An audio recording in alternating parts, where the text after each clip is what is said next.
Get in a mode of preparation. All right, we're back on the record in the matter of the state of Georgia versus Khalif Adams et al. In 22 SC 183572. I'm going to take roll for the morning. Mr. Stillwell, Mr. Shart, good morning. Good morning, Judge. Mr. Williams, Mr. Steele, and Mr.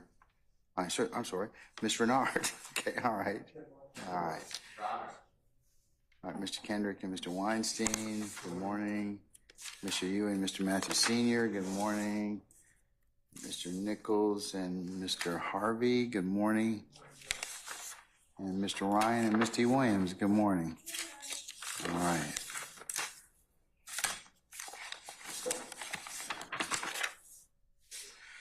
All right, Ms. Hilton, Mr. Atkins, good morning. All right. Good morning, Ms. Knight. How are you? All right. Mr. Kokomo, how can I leave you out? Good morning. All right.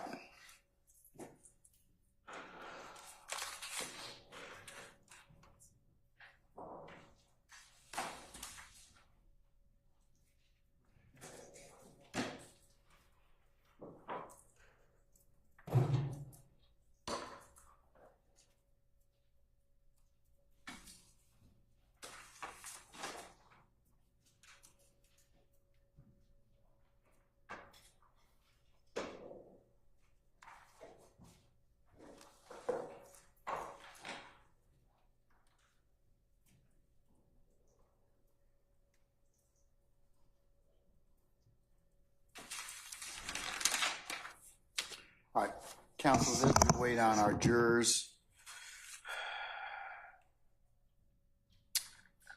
Last night, we had a discussion about Mr. Shark's motion, which is marked as the next court's exhibit in order, which regards the redaction or admissibility of out-of-court statements of Walter Murphy and law enforcement officials. As I understand it from, and just a recap from last night, the state and the defense do not have any argument as to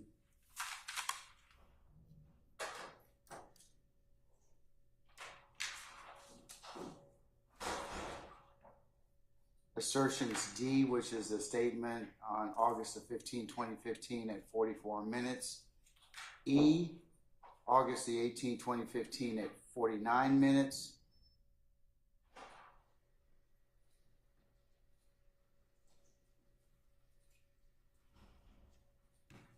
G, August 18th at 2015 at 1 hour and 3 minutes. H, August 18th, 2015 at 1:07. And L, February 16th, 2016 proffer on or about from the start of the tape to 12 minutes to around 16 minutes. The state and the defense have also concurred that F, which is a statement on August the 18th of 2015 at 58:20 seconds.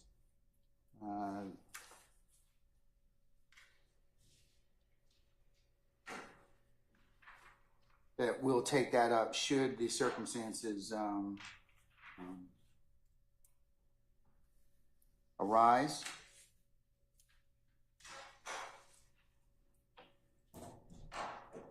We also had some discussion about statement J, August the 18th of 2015 at 1 hour 25 minutes, where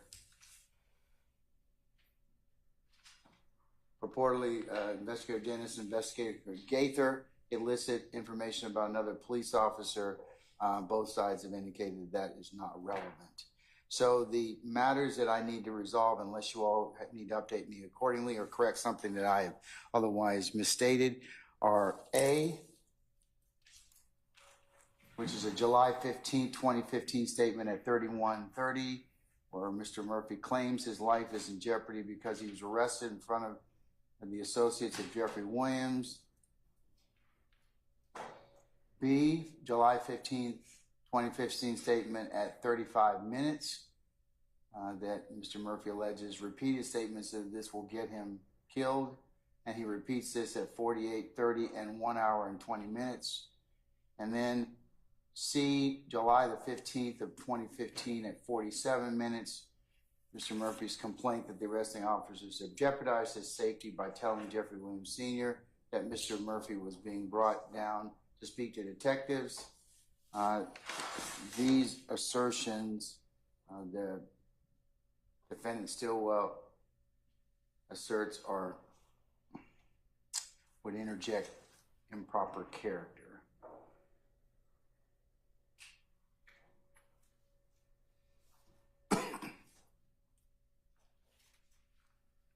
Another statement that I also was asked to pass on is a statement on August the 18th of 2015 at 1:42. Mr. Sharp, you'll need to, or Mr. Harvey, you'll need to tell me what statement that is. If you just give me a minute, so I can consider that. I've had an opportunity to take a look at the cases that Mr. Steele sent to all parties concerned.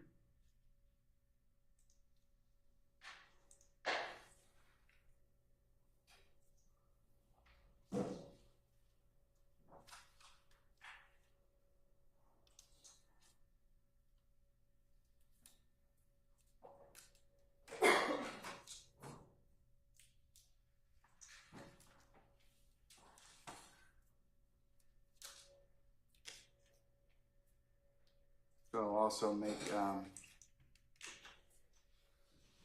part of the record for as the next court's exhibit for discussion. I've had an opportunity to take a look at Kell versus the state at 280 Georgia 669, Morrell versus the state 313 Georgia at 247, Scott versus the state at 305 Georgia, appeals 710, Bryant versus the state 296 Georgia at 256, and Broadwater versus the state at 359 Georgia,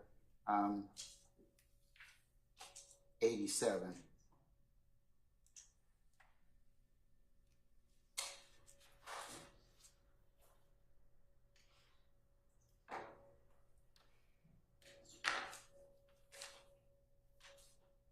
From the courts digesting those cases read together, it appears that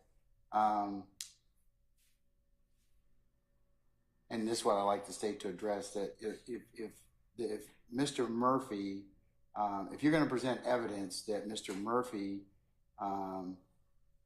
made threats or he directed another person to send threatening messages or is involved in these particular messages, and what I mean by that is, I mean that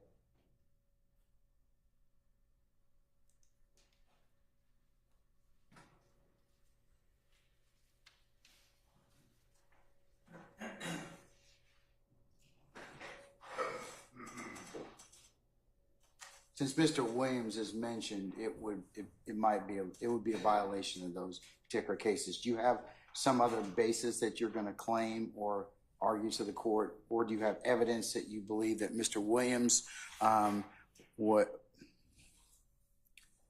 had something to do with these particular statements? Good morning, Your Honor. So a few things to first clarify the court's recitation of yesterday. I want to specifically go back to letter J, Your Honor. Okay, letter J is August 18th, 2015 statement at 1:25, where Investigator Dennis and Investigator gave the illicit information about another police officer. And Your Honor, the state's position yesterday was that we needed to listen to that particular portion again. Have you listened to it already? We did, and Your Honor, we just believe that it's not right. The state does not intend to ask Mr. Murphy about this prior police officer. However, depending upon how defense counsel cross-examines either Investigator Gaither, Investigator Dennis regarding the investigation of Dexter Montgomery, it may become relevant. And so at this point, the state does not intend to ask Mr. Murphy about this other police officer, but depending upon how the case continues to develop, specifically when Investigator Gaither and Investigator Dennis takes a stand, then it may. And so the state is not going to concede that we're going to redact it, but what the state will say is that we don't plan on questioning Mr. Murphy about this other officer. All right, Mr. Sharp, anything? Yes, sir. May I come up there? Better. And then I'll address the other question for the court. Yes, ma'am. Good morning, Your Honor. Sir. So regarding Jay, here's the problem. In my motion, I was very vague. I said a police officer. I did that out of respect because I don't like to just accuse people in public filings. Okay, I'm aware of who this officer is. There's a specific officer that not only is Mr. Murphy asked about, but other witnesses are asked about. There are specific officers not involved in this case, internal affairs officers that come in and speak to witnesses about this officer. I don't see the necessity to add another mini trial to this trial about this officer, but should the state want to go there, the state in their discovery has provided none of these internal affair documents about this alleged crooked officer who's on the take. It very well could be Brady material. I think it is Brady material. We have received no reports about anything with this officer. And, you know, I was willing to just leave it alone. And I think I speak for the rest of the counsel on this case, defense counsel, that we were going to leave it alone. But if the state is going to make an issue out of this officer, then they need to give us the complete file of the investigation of this officer. I may have misspoke yesterday. I believe the officer's still an APD officer. Maybe he wasn't. Maybe he was fired. I don't know. And I know his name, but I just don't want to say it publicly because it wouldn't be fair to him to just be an accuser without knowing the facts. How long is this statement? I mean, this particular part of the video at Jay? I would say 8 minutes. There's a longer, it comes up again with the witness KC. There's a whole separate, and I'll say interrogation, information gathering session with KC about the same officer. So it comes up with another witnesses as well. Is this officer going to testify in this case, Ms. Hilton? No, Your Honor. All right. And Your Honor, okay. He's not going to testify, and if you're not going to ask Mr. Murphy about, I mean, I don't see how it'd be relevant anyways if he's not involved or he's not, or he has no discussions or he's not involved with the investigation. So he is involved in the investigation, Your Honor. So he was the responding detective in this Dexter Montgomery case. However, as that case developed, officers learned of some things that this officer was doing in relation to assisting members of YSL. And so at that point, they took the investigation from that officer and the gang unit then took over that investigation. And so specifically as it relates to Dexter Montgomery, he was the initial investigative officer. Once the case got turned over to the gang unit continued the rest of the investigation. Additionally, in some conversations with members of YSL, they talk about this officer's relationship with members of YSL, as if I think some of them went to school together, some of them grew up in the same housing development together. And so this individual, we believe, was providing information, internal APD information to members of YSL. And just to push back a little bit for the record, the interviews that I saw were not about this officer providing information to members or alleged members of what is being referred to as YSL. It was about providing information to other individuals. It just came up in this investigation. So, you know, I know that we're in the public sphere. I'm pushing back on the narrative that information was being shared to anyone in this courtroom. which is part of the reason why it's not relevant. Right, that would be it would be relevant if we go into that line of questioning. Right now, as it relates to this witness, the state does not intend to get into that line of questioning. That's all I can say. Again, that's the case. With this witness, I don't know how the case will develop, whether or not this particular line of question regarding this officer is going to become relevant later on, which is why at this juncture, we believe it's premature, because we don't know. What I can say for sure is that I do not intend to talk about this officer with Mr. Murphy.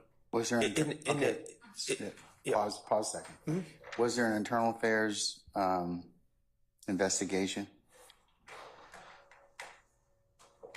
We know that we believe the FBI was called in once they learned of this.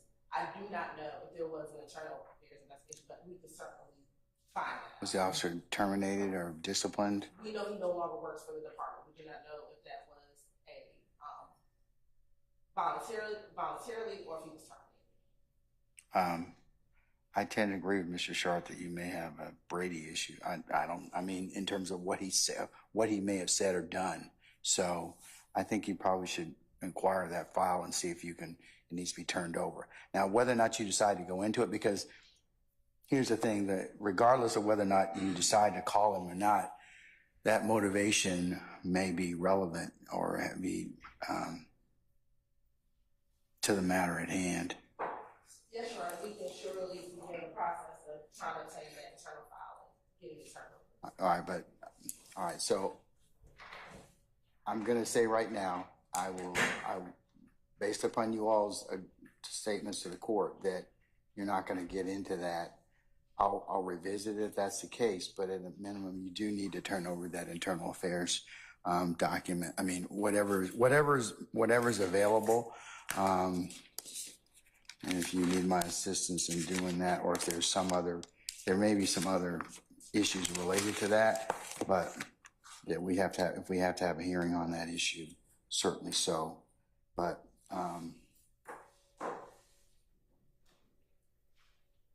another reason, Mr. Sharp, we probably should have done this a year ago. See what I'm saying? Yes, Your Honor. Okay, all right.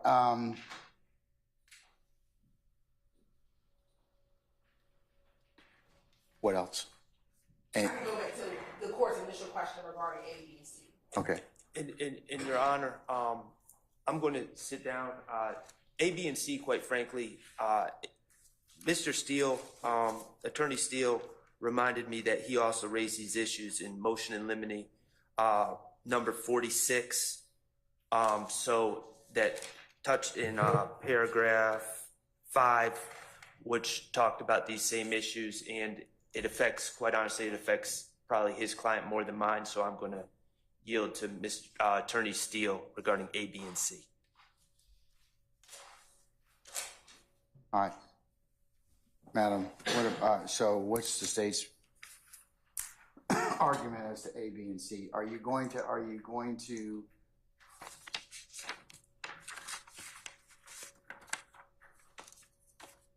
what evidence, if any, or what basis do you believe these statements would be admissible? Let's start out with A. Sure, Your Honor. That's at 3130. And Your Honor, I think Murphy claims his life's in jeopardy. Your Honor, I think that it would be important. It'd be good for the court to hear the statement so you can understand, so you can hear them for yourselves. I want to know the legal basis.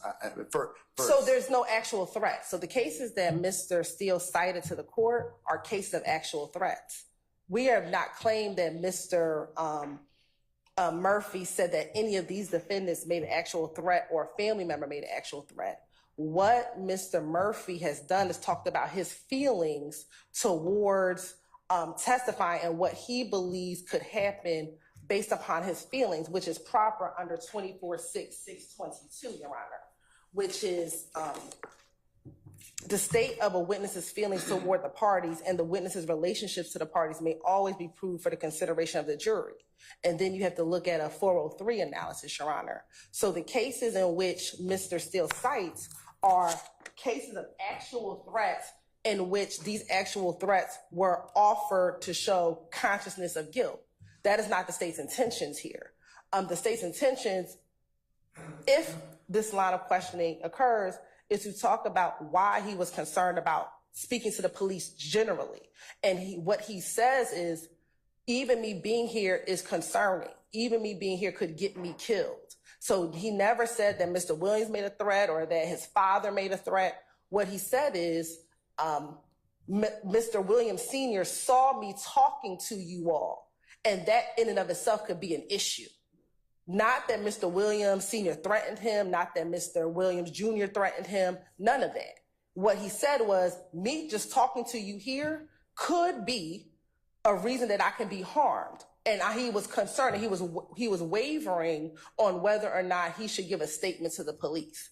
And he just repeated his concern about the fact that if he's talking to the police, he could be harmed.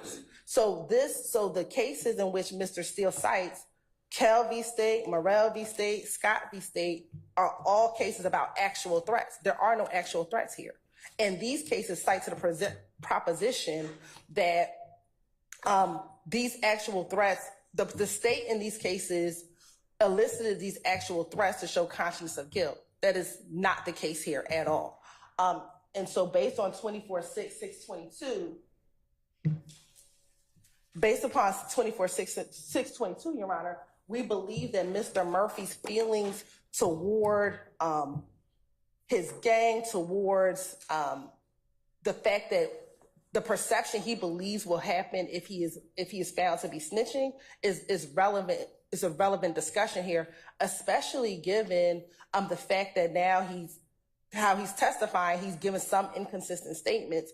There's a reason behind that. And that's what he told the police in these interviews back in 2015, as well as 2016, Your Honor. And the cases that Mr. Steele cited as well were all cases about threats to testify at trial. In 2015, when he was speaking to the police, they weren't talking about testifying at trial. It was literally the fact of giving a statement to the police and his concern for doing so. But I do want to look at the case that Mr. Steele cited, Bryant v. State, which is 296 Georgia 456. And we're going to look at page, it's at Penn site 459, which I guess in a printed out copy is on page 3 of 5.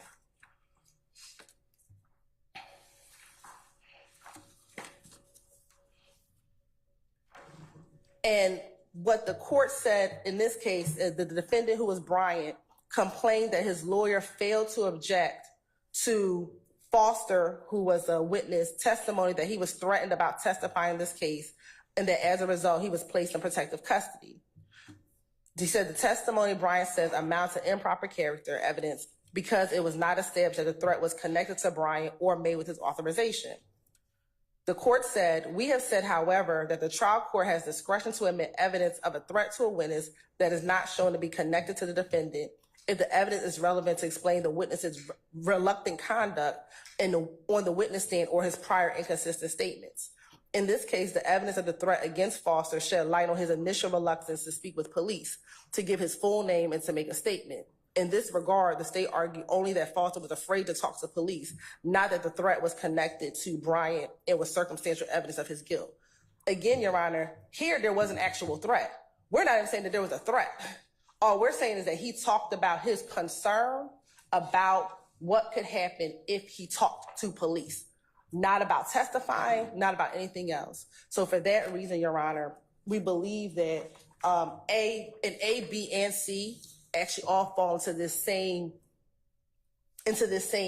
category, Your Honor. It is Mr. Murphy's repeated statements that he is concerned that if he is to talk to the police, he would be harmed, not any actual threats. So we believe, Your Honor, that defense Stillwell's motion should be denied as to A, B, and C, as they are relevant, and they're not character evidence of any, and it's not improper character evidence. Thank you. All right, thank you.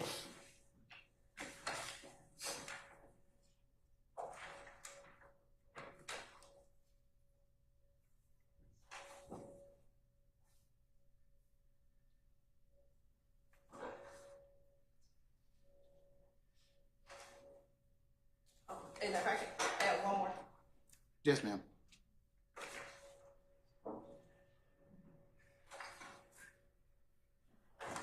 And Your Honor, this is a 2008 case, but still good law. It says the defendant's character is not placed in evidence in the sense that doing so is prescribed, where the evidence offered for another purpose may tend to incidentally do so. In general, the state of a witness's feelings toward the parties and, in that case, her relationship to them may always be proved for the consideration of the jury. And that is in Burrell, Burrell v. State, 293, Georgia Appeals 540, and that's at Penn Site 541 and 542.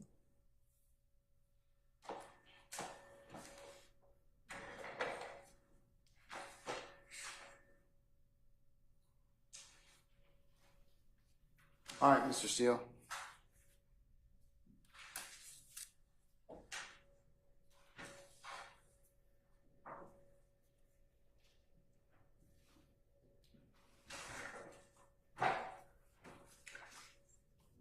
Good morning, Your Honor. Good morning, everyone. Good morning, sir. So, Your Honor, I gave everyone Bryant, B-R-Y-A-N-T versus State. It's 296 Georgia, 456, 2015 case.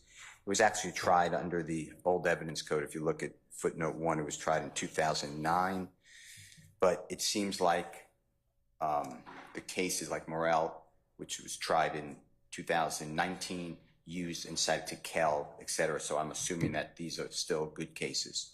If they're not, I'm not trying to use old law, but that's how I read it.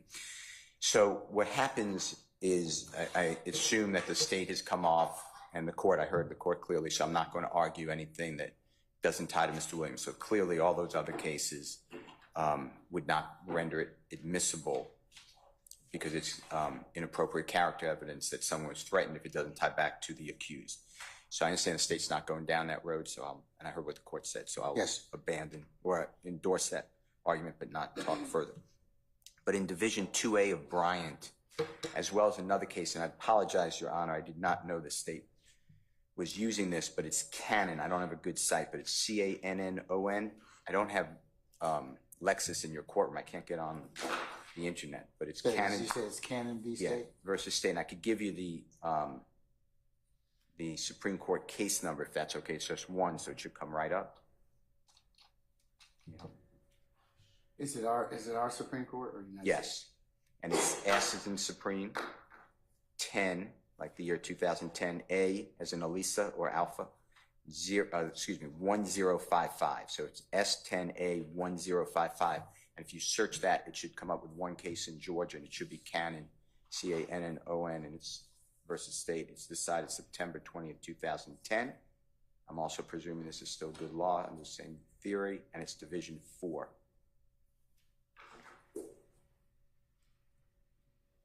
And then I'd like to discuss both. Yes, sir. Let me let it come up. I think It doesn't come up? No, I'm waiting for it to. Okay. Carlton, can you help with that? It's S10A 1005. Thanks. And if you could help the court with this, or all of us. Thanks.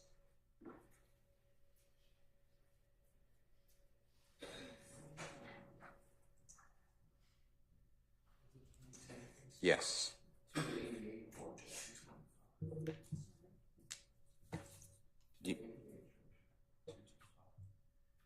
You said 228 or 288? 288, brother. Thank you. Georgia. 225. Thank you, sir.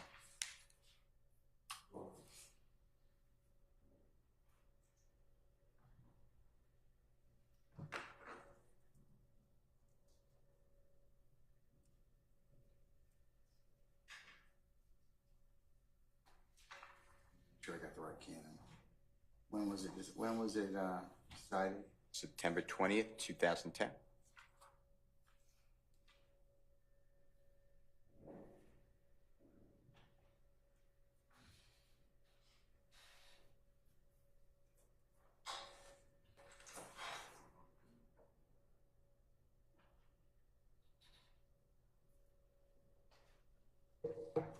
September 20th, 2010? Correct.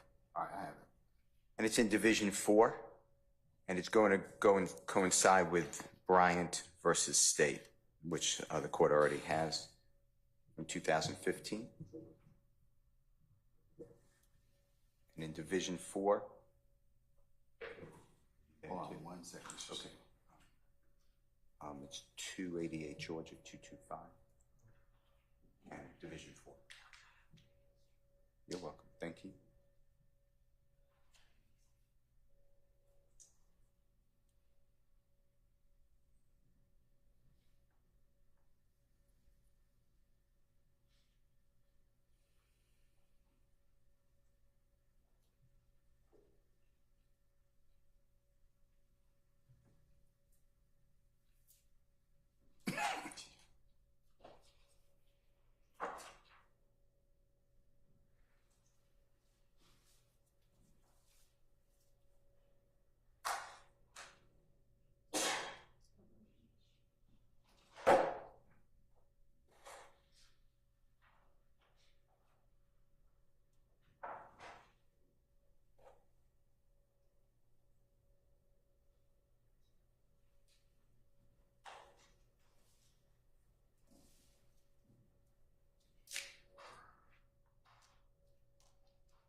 Okay, I'm in Division 4. Okay. So if you read it, Your Honor, my position is that, and you may need to hear the statements, but Mr. Murphy gave a statement to police recorded on July 15, 2015, gives a statement to the police with his lawyer later that year in 2015, I believe in August, and gives a statement maybe 8 months later in February 2016 with his lawyer. There's no evidence, as in either Bryant or Cannon, except for the state's desire to get in this evidence, that anyone has changed their testimony, is testifying under duress or fear, has changed any prior statements, and that's what it takes to get it in. Otherwise, as in Cannon, they talk about even if it's error to admit it, it was harmless. And in Bryant, they being the highest court in our state, talks about, and I'm just quoting from Bryant, we have said, however, that the trial court has discretion to admit evidence of a threat to a witness that is not shown to be connected to the defendant if the evidence is relevant to explain the witness's reluctant conduct on the witness stand or his prior inconsistent statements. In this case, the evidence of the threat against Foster shed light on his initial reluctance to speak with the police, to give his full name, and to make a statement. In this regard, the state argued only that Foster was afraid to talk to the police, not that the threat was connected to Bryant and was circumstantial evidence of guilt. And therefore, Your Honor, it was okay to admit. Here, there's not a scintilla of argument or impression. You know, you are the gatekeeper, so you make the determination, but that Mr. Murphy has done anything to go back on his statement, go back on his plea agreement, not talk to police, not want to, the fact that he made a statement that this could harm me is very detrimental to Mr. Williams. It's not only detrimental to Mr. Williams, I assume that's why Mr. Sharp filed the motion. It's detrimental to everyone here because it gives this impression that there is duress or fear. But unless they could show it demonstratively, it should not come in, and that's the general rule. That's why I want to show you Cannon and Bryant.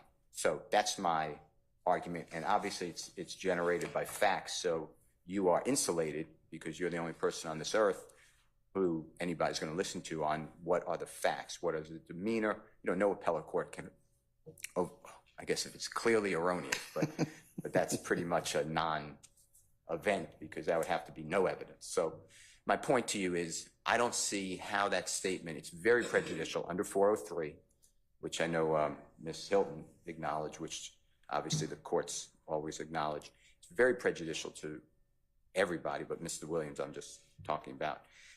And then to put his father in there, that his father sees something so that could get him killed, that is directly goes to consciousness of guilt, which is not allowed. So that's my point. Now, if Mr. Murphy changes his, if you find, Your Honor, that Mr. Murphy changes his demeanor, I don't remember saying that. That never happened. Much like the witness before him, and I can't remember the name right now. Mr. Yes. White. You know, he said, I never did that. Mr. Adkins is the one whose car it was. I mean, it was, you know, I'm not trying to insult anybody, but it seemed like that was a bizarre conversation to have. But my position is the fact that Mr. Murphy said that was in his mind should not come into his trial because it's very prejudicial. That's my argument. Yes, ma'am. Thank you, Your Honor. Your Honor, again, I think a lot of this is premature. Mr. Murphy is only on day one of his testimony. And so I don't know what the future holds with what Mr. Murphy is going to testify to. The state, as his testimony develops, will determine whether or not we need to go into that line of inquiry. If Mr. Murphy gets in here and says everything he said to Detective Gaither and during the proffer, then we might not have to go through that line of questioning.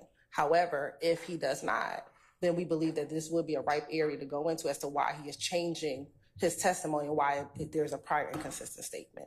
So again, Your Honor, we don't intend to just ask him at this time, are you in fear? Because he may come in here and testify to everything he said, but if he doesn't, then we do think this would be a ripe area for inquiry. And if we're ready to go down that road, we can surely stop, approach the court, and let the court know that we're getting ready to go down that line of questioning. Okay. Here's what I'm inclined to do at this point. I'll acknowledge that the statements under Bryant and Cannon have to be looked at in consideration along with 24-6-622 and with a 403 analysis. So I'll defer ruling on it until such time as the evidence is presented. I'd ask that the state stop or the defense insert so I could go ahead and reconsider depending upon what Mr. Murphy testifies to. At this point in time, like I said, I'll defer ruling on A, B, and C. So at this point, is there any other things I need to take up? What about this other statement at 1:40 on August the 18th of 2015? Your Honor, the state does not intend to act any conclusory statement, so the state does not. We will agree that that portion at 142, which I believe Detective Gaither said something to the effect of YSL killed Donovan Thomas. We will take that out. Is that going to be edited out of our? Yes. Okay. We'll edit that out if we need to play it. And I think there was one more, which was K, which was the August 18th, 2015 statement with Investigator Dennis and Mr. Murphy opining about Dennis's theory.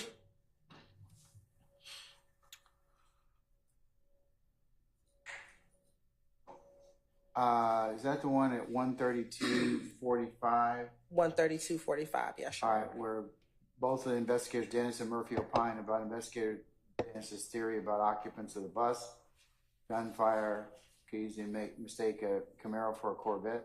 Your Honor, and yes, and just a synopsis of how that conversation happens. Dennis asked Mr. Murphy, because Mr. Murphy was present, this is right before the Lil Wayne bus shooting occurs, who had a Corvette? And Mr. Murphy responds, no one had a Corvette. They did have someone had a Camaro. And then they then go into a discussion about whether or not someone could mistake the Corvette for a Camaro, especially under gunfire. Especially if people are in a bus and there's gunfire, could one mistake a Corvette for a Camaro? And Mr. Murphy says, yeah, someone could, given anyone shooting, you could mistake a lot of things. And that's the synopsis of that, Your Honor. I don't believe that there is any reason why that can't come in. That's just a dialogue. It's speculation, though. Mr. Murphy knows that it's a Camaro. Mr. Murphy knows that it was a Camaro and not a Corvette, but that the look of a Camaro. How does he? Well, it's in, because he was there. okay, but it's Dennis and Murphy's statements. Right, so they're having... They're asking your witness to speculate. No, the witness is Murphy. Murphy is present. So Murphy knows that it's a Camaro. And what Murphy is saying is you can mistake a Camaro for a Corvette.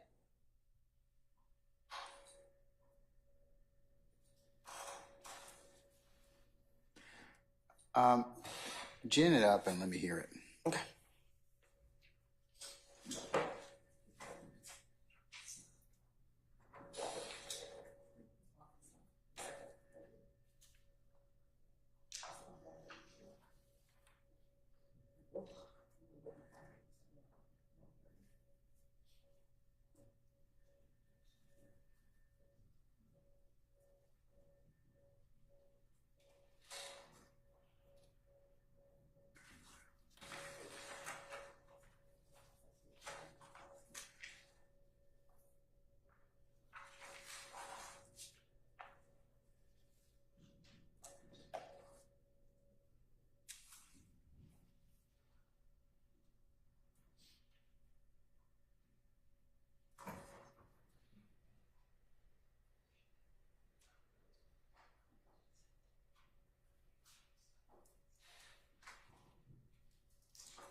Well, that's hot. Like when you looked at it, you instantly was like, oh, that's, yeah. You know what I'm saying?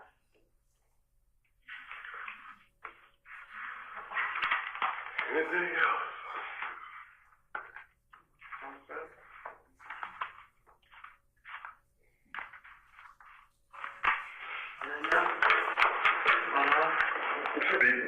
Let me see it. No, I just want to be clear.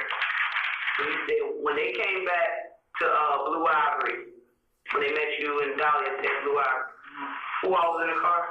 That was actually in the car? The truck? They just pulled up, and it would kill Bobo, Shannon, and Boo. Kill Bobo, Shannon, and Boo. Boo would drive. I think Kill got out, Shannon got out and ran in there like, Ted Dog gonna come on, and we came out. Got back in the car, Big Dre went to the studio. Was the, excuse me, I mean to cut you off, was the Camaro with them? Yeah. Who was in the Camaro?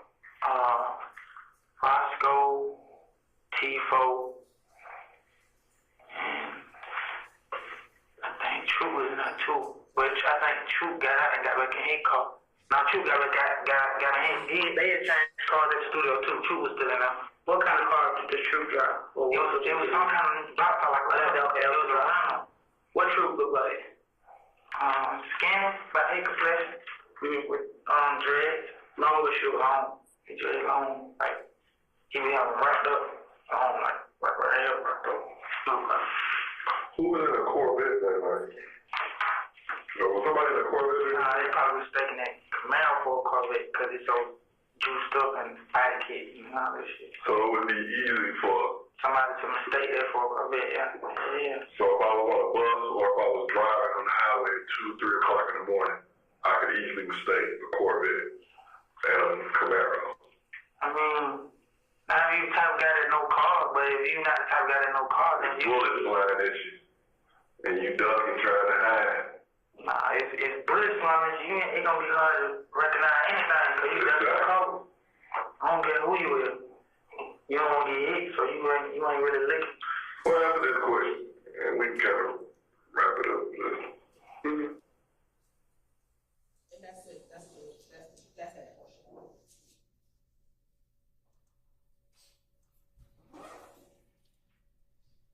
All right.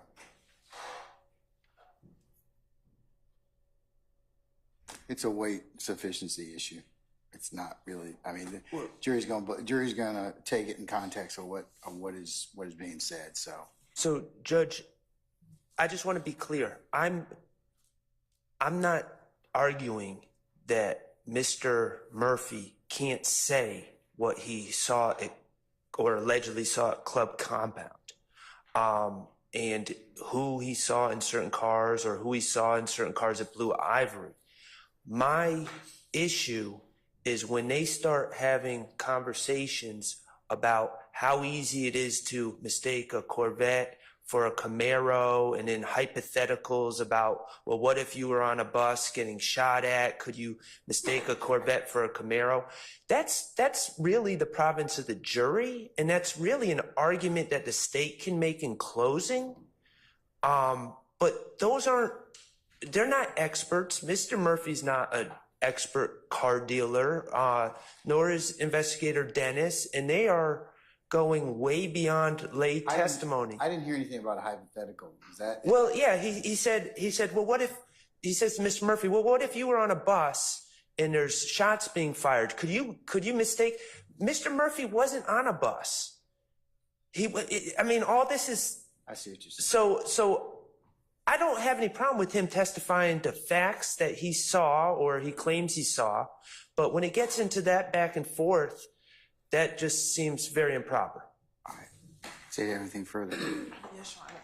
One, when you listen to it, the conversation it was about whether or not you could mistake this type of car for this type of car. And you don't have to be an expert to determine that. And what Mr. Murphy says is because of all the lights on it, one could. If he has familiarity with cars and knows cars, I think he said something like that. Like if you know cars, you probably won't mistake it. But if you don't know cars, then you could mistake it. Secondly, Your Honor, this is a case in which the defendant in this case, Mr. Jimmy Winfrey, pled to it. So this is a case that the jury isn't going to have to opine to determine whether or not this occurred or didn't occur. This is a case that has been proven. At least Mr. Winfrey pled to it. And so, Your Honor, based on that, this we believe is a weight issue that it doesn't have any bearing on what the jury would have to determine. They can determine whether or not they believe it was a Corvette, a Camaro, or not at all. But, Your Honor, we don't think there's anything that needs to be redacted. Again, I don't intend on asking Mr. Murphy, do you know if the people in the bus thought it was a Corvette or a Camaro? Because he can't answer that. But if this statement comes in, because again, this is all if this statement comes in, because the statement might not come in at all, that this isn't something that needs to be redacted as inadmissible, Your Honor. Was he going to testify about the occupants of the vehicle and what they're driving or what cars they're in? He will testify as to his knowledge of who came to Club Compound and in what vehicles, yes.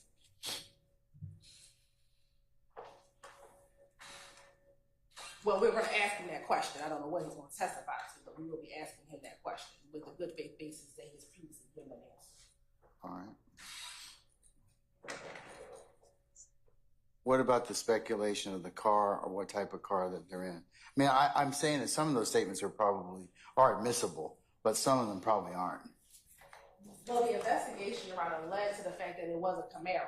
So again, in this investigation, and that's going to come out, that they did determine it was a white Camaro. They found the white Camaro as a part of the investigation.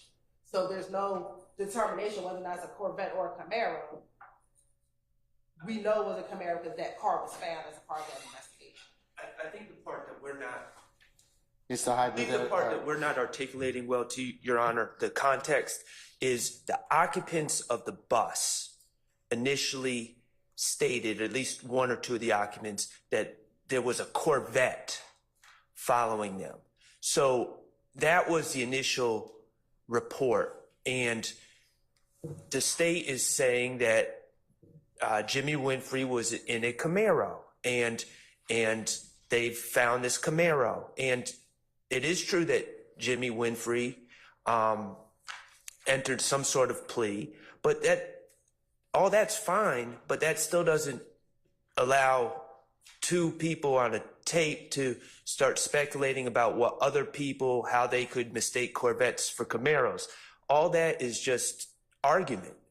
And, you know, they're saying, well, we have it all figured out, it's plain as day. Well, then why even include that argument in their case if it's that clear? So I'm gonna ask you to take it out. So there's just a lot of speculation at that. So I agree with you. You can ask about the cars and everything else, but just take out that particular issue, that the colloquy with them speculating about shooting and could easily mistaken the Camaro for a Corvette. So let's take that out. All right. Anything else? Nothing from the station. All right. We're still waiting on a juror. So I think, did we discuss the Attorney Harvey issue? we did. Okay, all right, thank you. That's it. All right. Anything else? Nothing from the station. Anything else on behalf of any other counsel? Not on behalf of Mr. Williams. All right.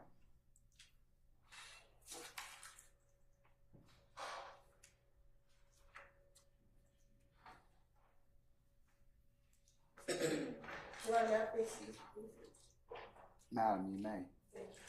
May I, Your Honor? No. Please. Yes, you may. Thank you. We're in recess until I hear it. Get an update on our juror.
Ladies and gentlemen of the jury, good morning. Good morning. All right, I understand we had some delays, but you're all here. That's all that matters, all right? So we're going to continue with the presentation of the state's case. Mr. Murphy, good morning again, sir. And you're still under oath, okay? Yes, sir. All right. Go ahead, madam. Thank you. Good morning, Mr. Murphy. Good morning. All right. So yesterday we talked about a few things. I want to go back over a few things. We talked about an individual by the name of Christian McMillan or McMahon. You remember that? What was your relationship like with him?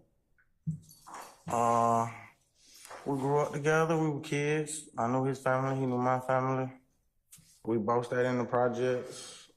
The 2 down the projects. Both our moms got Section 8, moved. He stayed on one side of Cleveland, I stayed on the other side, but we would still see each other at school and stuff. So. And what school did y'all go together? Crawford Law, before I got expelled. And are you aware at all of the knowledge of the relationship between Mr. McMillan and Mr. Williams? No, I think they started like being cool when I went to prison. Okay. I mean, I know they knew each other, but I ain't see them together or know they were together till after I got out of prison. So when y'all were younger, y'all never hung out together? Me and McMahon?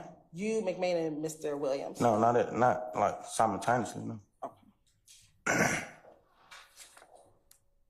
Now, yesterday, we talked about some names that you called Mr. Williams.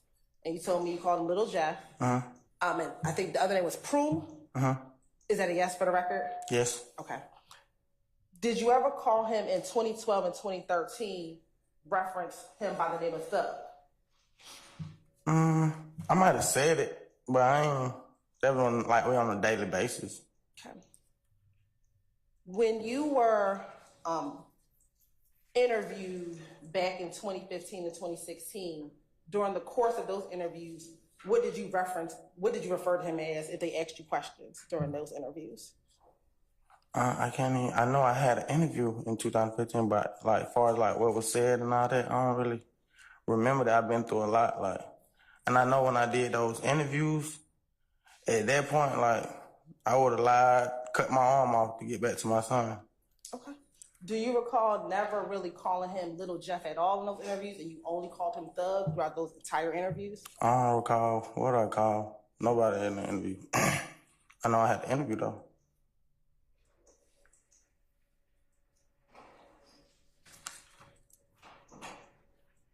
Now, we talked about yesterday when you were a part of the group Red Cartel. Is that a yes? Yes. And when you're a part of Red Cartel, that you joined Red Cartel initially for music. Yes. Right. And during that time, when you joined Red Cartel for music, was Mr. Williams doing music as well? I don't think me and him was like really hanging around that time. Okay. If I recall, I don't think we was. I knew him, but we weren't like every day then. But were you aware if he was doing music at all at that time when you were with Red Cartel?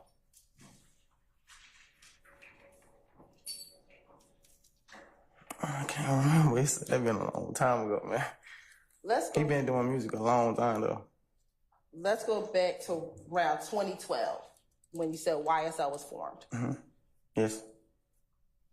If you were already a part of Red Cartel, which was a music group, why was there a need to form YSL to do music? So, a lot of the guys I was in Red Cartel, we had like went to prison or like moved on with their life, like gay wrap up. And in between that time, I had like gay wrap up too. I had to find a way to pay bills. I was my mama's oldest son, and we kept getting put out, lights off.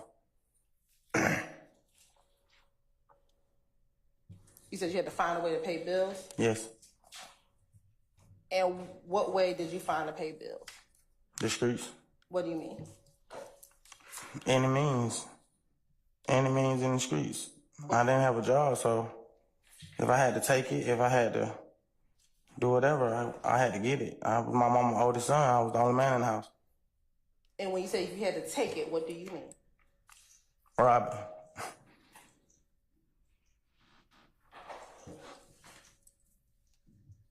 Now, I know we talked about YSL. What does YSL stand for? It had a couple different meanings. Okay. What were they? Young slime life, young successful life, young successful lifestyle. A couple different meanings. What came first?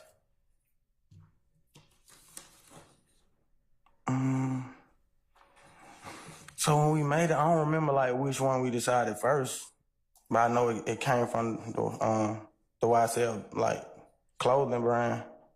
So between were you calling yourself Young Slime Life before Young Successful Life, or were you calling yourself Young Successful Life then Young Slime Life? I can't remember which one it was first. Okay. I think when we was thinking about the names, like both of those was an option, and then like both of them just stuck. What does slime mean? It means a lot of things. I from my recollection, I first heard it in rap before we even came up with YSL. You first heard who rap? I heard it in rap, like rap songs, rap lyrics. So what did it mean when you heard it in a rap song? I think it meant like different. From my understanding, I thought it meant different meanings, like brother, my partner, my blood, you know. When you all created Young Slime Life, what did you all want or define it or want it to mean? I think like my brother. So why didn't you call yourself Young Brother Life? That don't even sound like that. It's not appealing Okay. to the industry. That one, Young Brother Life, that one. So you said that it was multiple meanings. So one meaning was brother. What were some of the other meanings behind slime?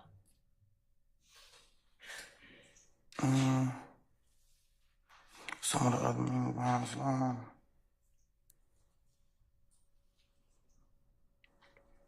My brother, my blood. Like when I say blood, though, I mean like my blood, like thick like blood. All right. So we have brother, blood. What else?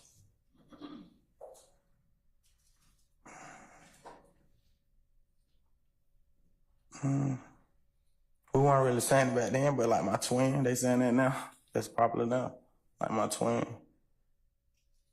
So was slime only to reference the relationship between you and the other individuals? Yeah, like it was thick, like Ned and Cabrera type. It was like I don't really know the word, but it's supposed to mean like unity.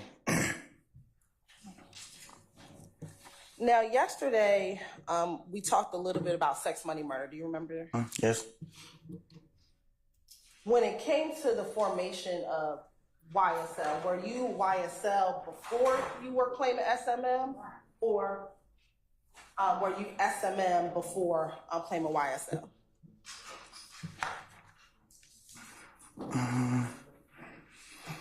You asked me to think about it a long time ago. I think I was claiming SMM before.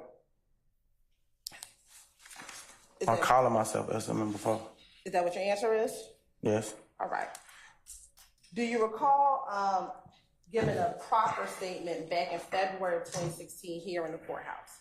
Yes. All right. And do you remember that it was a prosecutor with the Fulton County District Attorney's Office, your attorney, as well as investigator Dennis at that property? Do you remember that? Yes. All right. And do you recall them asking you about YSL and SMM? I don't remember like specifically what they said, but I'm pretty sure that was one of the questions. They asked me like a series of questions. And in that proffer, you said that it was YSL before blood, and then YSL became SMM. You remember that? No, I don't remember saying that, but I told you at that point I would have said anything to get back to my son. Okay. Was YSL supposed to be an Atlanta set of sex, money, murder? No. No.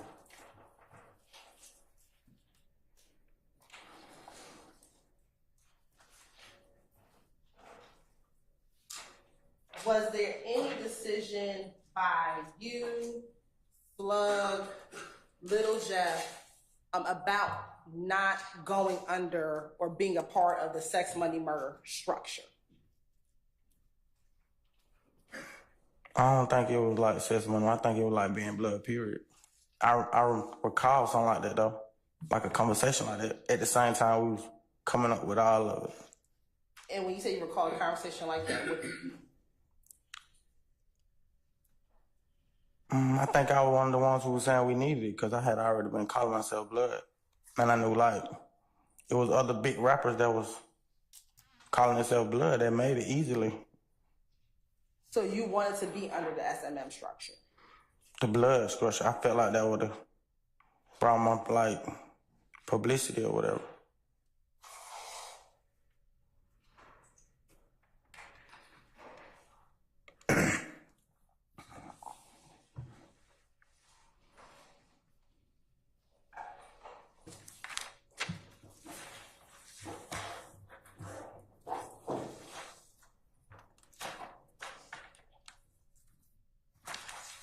Now, I think yesterday, right when we left off, we were talking about whether or not YSL members had to assist with payment of bond or putting money on people's commissary. Do you remember that? Yeah, I know. Yes, I remember talking about that. Did members of YSL have to assist with payments of bond or putting money on people's commissary? I think I answered that yesterday. I told you, like, it wouldn't have been, like, mandatory or nothing like that, but... Do you recall in that same proffer statement that you made here in February of 2016, telling both Investigator Dennis, Investigator Gaither, and the prosecutor that as a member of YSL, you made money however you could get it, that you, if you had to rob, you had to steal, whatever you had to do, and whatever you got in proceeds, you had to give about $150 to a red box or put in a red box to assist with any other member who may have be in prison or who may need money. I'm going to object, Your Honor. Basis. It's stated that Your Honor, it's the, I'm gonna overrule the objection, okay? do you remember saying that? No, I don't. But I told you at that point. You said February? February of 2016. My son was born in August, and she was 8 months pregnant when I got locked up, so I would have said anything to get back to him at that point. Your son was born August of 2015 or August of 2016? 2015, August 16.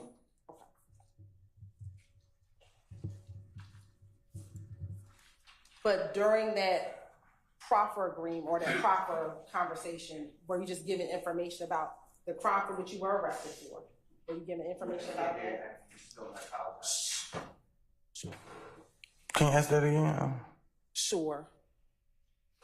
During your proffer agreement, were you given information about the crime in which you were arrested? That I committed, yeah.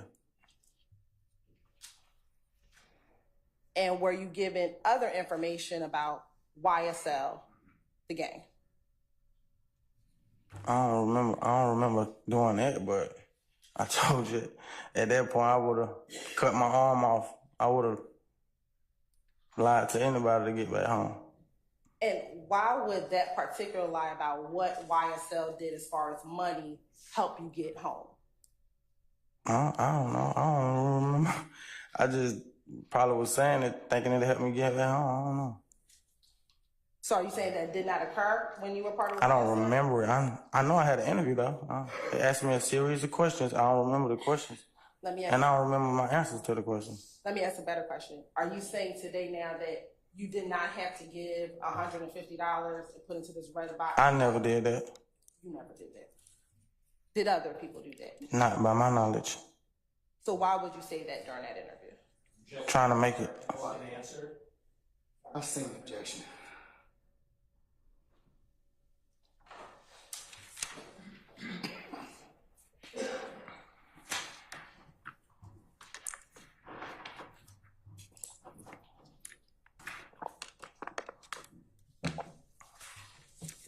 Now, YSL, were there any particular colors that was associated with YSL? I mean, it wasn't really associated, but the color of slime was already green, and we was calling ourselves Young Slime, like, so it was just like, Posters, we would make it green or something like that. Was there Shirts, if it had YSL on it, would probably be green or something. Was there any other color? No, not to my knowledge.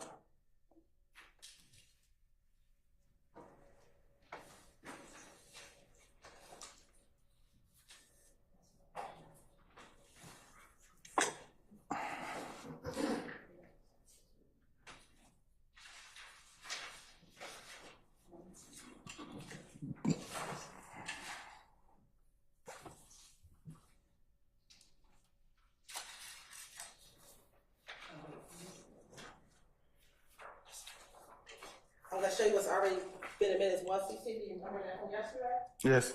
Okay. I want you to turn to page 2.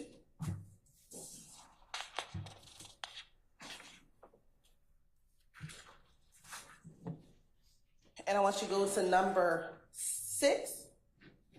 Excuse me. Number 4, which says defendant's acknowledgments. Does it say defendant's acknowledgments when you look at number 4? Yes. And then 4A, it says, does it say all statements below are truthful? Yes. Okay, I want you to go down to number 6. Did you initial number 6? Yes. And what does number 6 say? Some of the identifiers of YSL are Okay, what does it say at A? wearing green or red bandana. Now I want you to also go down to number 7. Did you initial number 7? Yes. What does it say? Some colors of YSL are red for blood and green for slime. Okay. So was there another color outside of green that YSL used? Yeah, but those aren't the only colors though. I mean, you can wear any color. But specifically for YSL, based upon what you acknowledged in here, is red a color that was symbolic for YSL? Yes. All right. As well as green? Yes.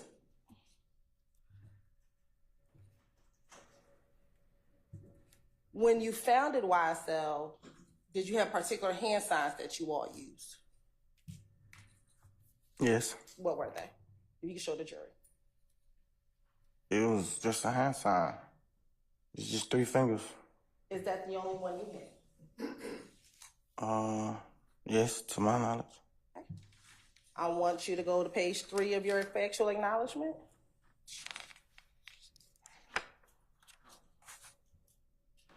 And do you see number 8 at the top of the page? Yes.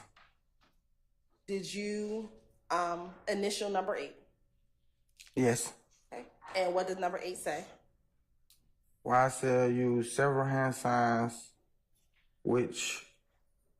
some of which are wiping the nose with the index finger, curling the ring and pinky finger inward towards the palm while extending the index and thumb with the middle finger slightly curved. So for B, is that the symbol that you just threw up?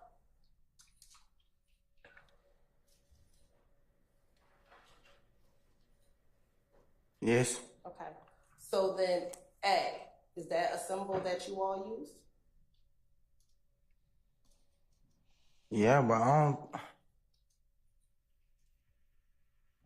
didn't think that was like a hand sign. That was like a hand and face sign. Okay, so you consider that a hand and face sign. Yeah. Can you demonstrate that hand and face sign for the jury? It's just like wipe your nose. Okay. Do you do it like what you just did, or do you do something else? You just wipe your nose. Okay, so you do both this, which is like grabbing it together and then wiping it with one finger? No, just one. Just one finger? Yeah. Okay.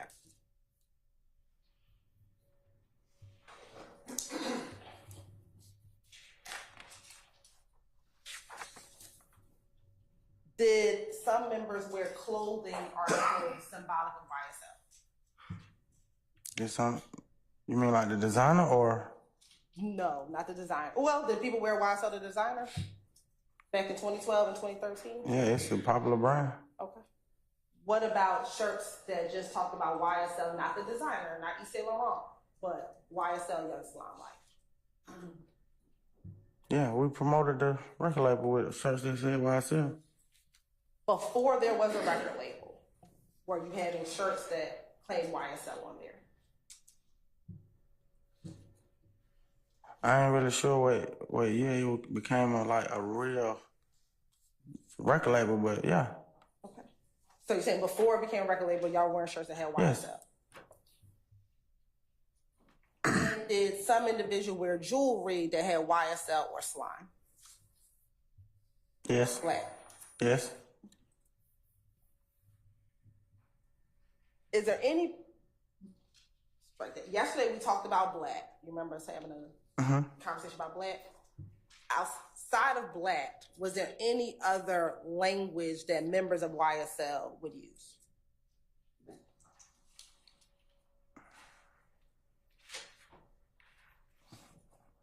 Like slack or slime? Okay.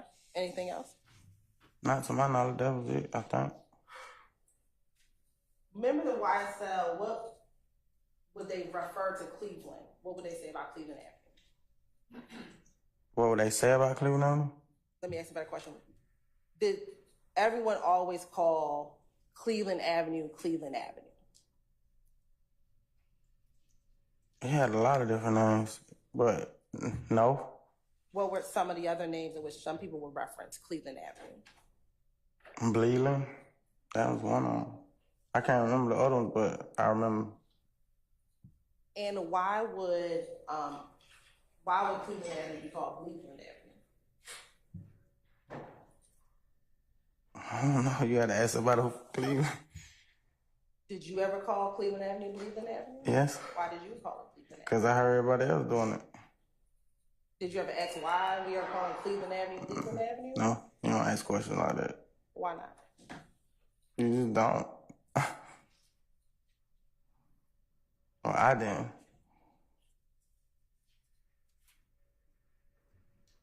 Now, you talked about your Twitter account. Back in 2012, 2013, 2014, were you on any other social media?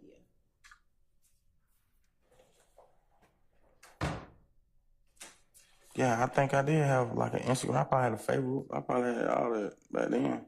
And did other members of YSL have social media? Yeah, everybody had social media. On social media, were there particular emojis that members of YSL would use? Or in text messaging? Yeah. What were some of those emojis? A green heart, green snake.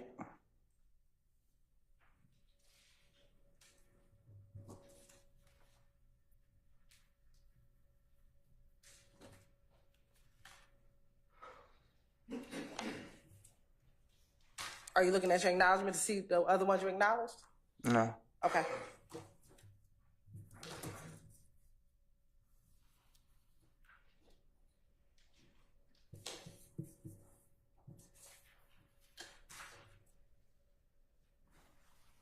Are you still thinking about others? No, you said song. Okay. Looking at State Exhibit 1CC, page 3, were there other emojis that you acknowledged were some of the symbols that YSL used? Yes. What are they? It say sea blowing nose and green vomit emoji. Okay. And you said it says that. Did you initial and acknowledge that those were some of the symbols that YSL used? Yes. Right. Now, I want you to take a look around the room. And besides Jeffery Williams, can you please identify other members of YSL?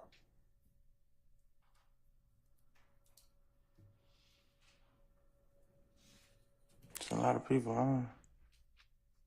I just know 2 other people. I don't know all the other boys.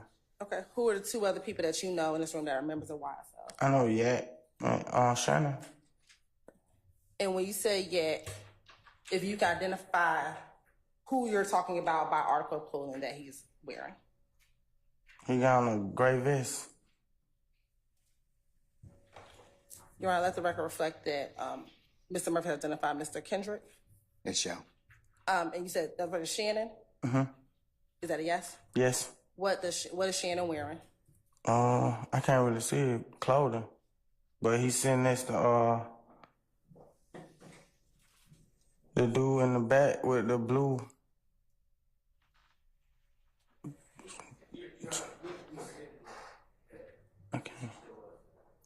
The record will reflect so. Thank you. And are those the only two individuals that you know in this room? Other than LaJelle? Yes, other than Mr. Yeah. Williams. Okay. Now I'm going to ask you about a few other people.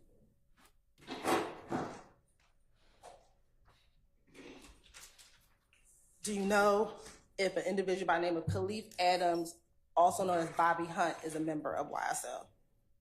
Bobby Hunt? Yes. Do you know their name? I met him in Rush Street like a minute ago. Okay. To your knowledge, was he a member of YSL? I don't know. He from the West Side. I don't know. Okay. What about Martinez Arnold, also known as Duke? Yeah, Duke was an artist on the label too. He's a rapper. Was he a part of the gang YSL as well?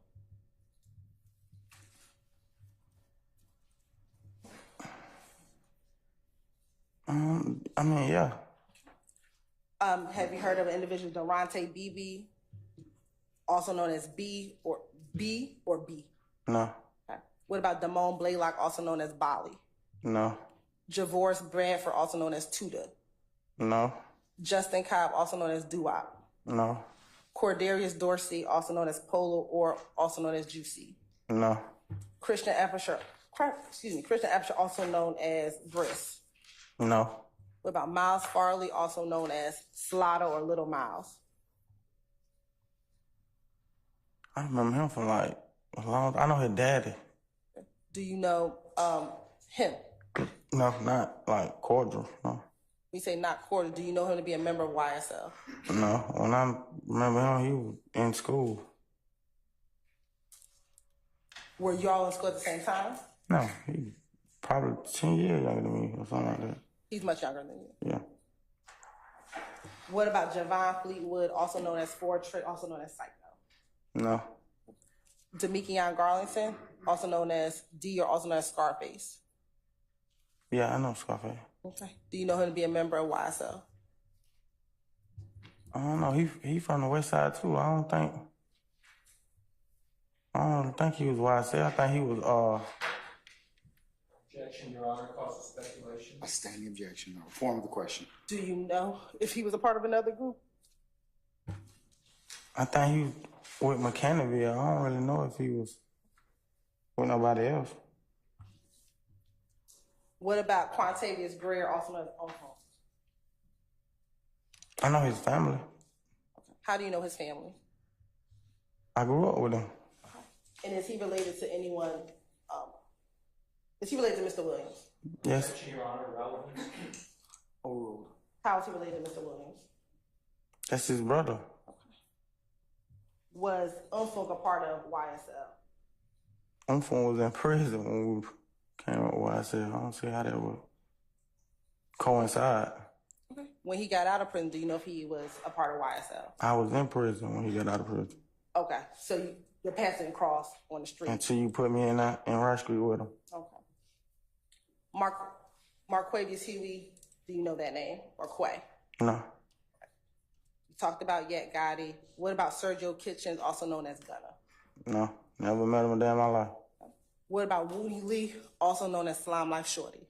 Never met him until you put me in Rush Street with him. What about Demise McMullen, also known as Nard? Yeah, I know Nard. Okay. Is Nard YSL? Yeah. What about Tanquarius Mender, also known as Nard, or also known as Stunner? No, I don't know that person. You don't know him? No. What about Jaden Myrick, also known as Set Trip, and also known as J-Man? Never heard of him. Quarmavius Nichols, also known as Quay. No, you just already asked me that person, didn't it? No, I asked you about Marquavius Huey. You said no to him. And Quarmavius Nichols, is that No, him? I don't know. What about Rodalius Ryan or Little Ride? No. Antonio Sledge, or aka Moontonk. Yeah, I know. And is he YSL? Yeah. All right. And we talked about Trontavious Stevens. He's YSL. Well, he's the founder with you. I already answered that. What about Antonio Sumlin Obama, also known as Obama? No, I think he was in prison when I was on the street, and then when he came home, I heard him though, like I know of him, but we never crossed paths. You know of him being part of YSL? No. Right. And then what about Jimmy Winfrey, also known as Roscoe or Pee Wee Roscoe? Yeah, I know Roscoe. And it's Roscoe YSL. See, that's where it get tricky. I don't know if he was like I just know him from working with the label. I don't know nothing about him being in the streets. Okay. Now, what about Kelvin Treadwell, also known as OG Bentley? I remember that name. Yeah, that's the older dude from the neighborhood. You said you only remember his name. Do you know who he is? I had to think about it. He an older dude from the neighborhood. Okay. So do you only know him as an older dude from the neighborhood? I hung around him before. Like, I went to the club with him, kicked it with him. And is he part of YSL? I think he another person who I think worked for the label for like a slight second. Prior to a label being formed, was he a part of YSL? No. Okay. What about Kenneth Copeland, also known as Little Woody? I heard of him, but we never like hung out on him. Are you saying you've never been around Kenneth Copeland? In the club. Okay. Is he YSL? What about Darius Ford, aka Big? Do you know him? No, I don't know that person. We already talked about Christian McMiller. Outside of Jeffery Williams and Trontavia Stevens, with any of the other individuals that you've identified as being part of YSL, do you have any close relationship with them? No.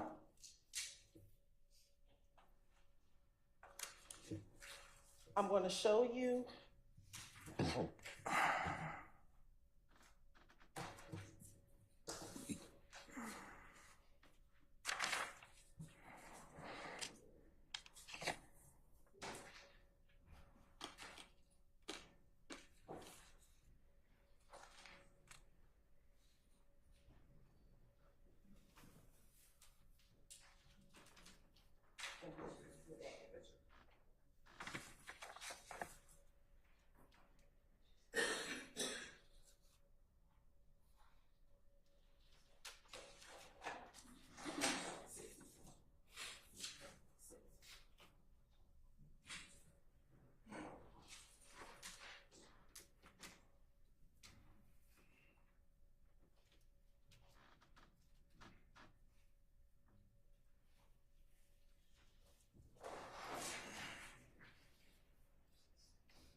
You have permission to approach? You may, madam. Thank you, Your Honor. Mr. Murphy, I'm showing you what's already been marked as Exhibit 6, Charlie. Tell me if you recognize individuals within 6 Charlie.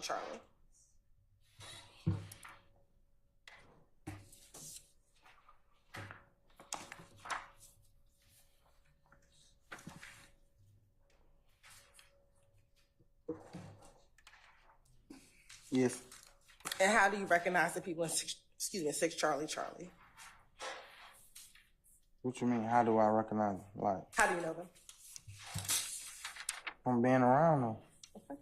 And is that a fair, accurate depiction of the individuals that you know within that picture? Yes. All right, Your Honor, this time the state would like to tender State's Exhibit 6, Charlie into evidence. Any objection to state 6 Charlie? Your Honor, it's the same thing with the words, but I was told that those would be redacted as long as that's true. I have no problem with the image. And Mr. Smith, you want to look at it?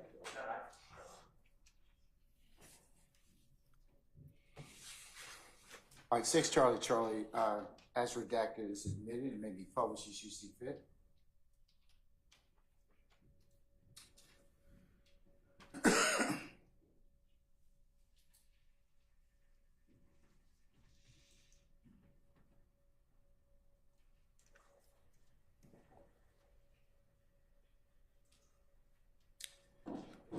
Now, looking at 6 Charlie, can you, I know you don't like the stick, but I'm gonna need you to either use the stick. Tell me who are the people in that picture?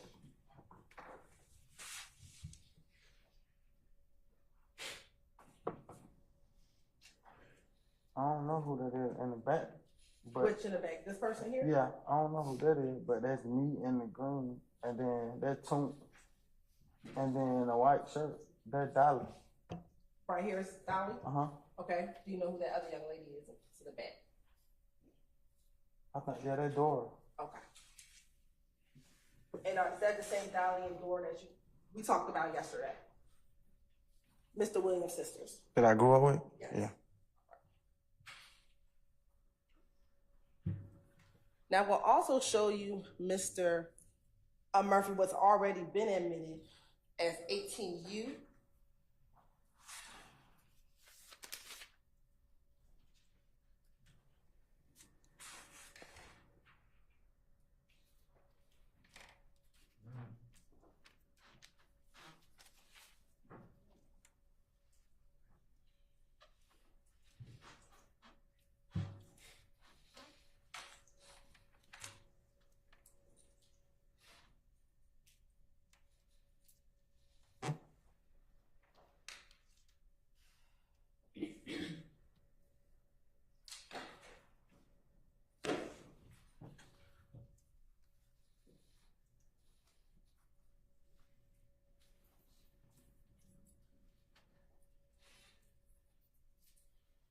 Do you see yourself inside of 18U, Mr. Murphy? Yes. Okay. And where are you depicted in that picture? At the bottom, left. And do you know anyone else in that picture? I know two other people. Who are the two other people that you know in that picture? That Buck right there, and then that Okay. that's Buck, yeah. Where? Who's Buck? To my right, I think. Which Yeah. one? Right To here? the right, yeah. Okay. And then that chick with the white shirt on, yeah. Right here. Uh-huh. And is this that same individual that just you did not know from yesterday? I don't look like the same know. I person? don't know. I don't even remember. No, he was younger than me. Okay.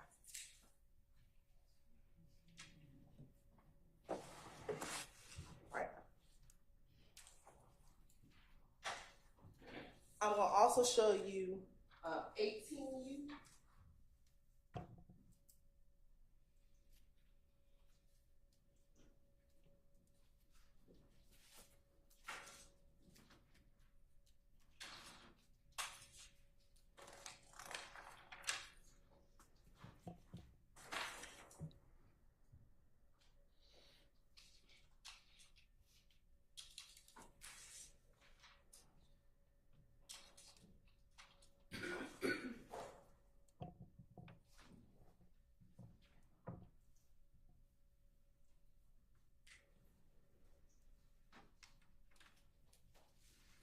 Now, Mr. Murphy, you just said that you didn't know the individual I pointed to who were in a couple of the pictures yesterday. How do you know he's younger than you? I don't remember him like that. I remember him just being younger than me. I seen him around though. Okay, so you know who he is, but you just don't. You never had a conversation. Yeah, I never really was cordial with him. I ain't never. Okay, so you know him, but you didn't have a relationship or a friendship with him. All right. Now, one play was already been admitted as Exhibit 18U. Mm-hmm.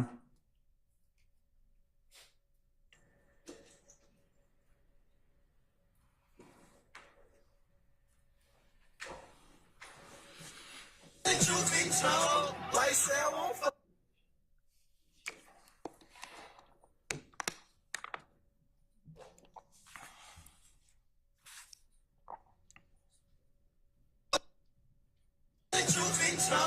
YSL won't fall. His ass off from the balcony, walking to the house and chain clothes. YSL wipe a nigga nose. We don't give a damn if you indoors or outdoor. We gotta have that. Honestly, truth be told. Now, is that you holding the camera? Yes, that's me. Okay, where are y'all at in this picture? I don't even remember where we was at. Okay. I remember we were promoting that song though. Is that tick to the behind you? Yes. Now, if you pan to the other side, do you see the individual little dear Quindarius Zachary also in this video as well? The one who was in that other picture? Yeah. Yeah. Okay. And it was Mr. Williams in that picture? Yeah. And you don't recall, is this off of Cleveland Avenue? Like in the Cleveland Avenue neighborhood. Right.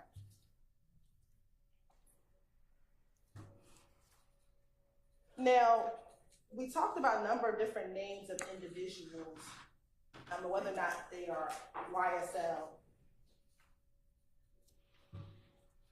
How did you determine if those people were in YSL? Because initially started off as you, Mondo, Slug, and Mr. Williams, right?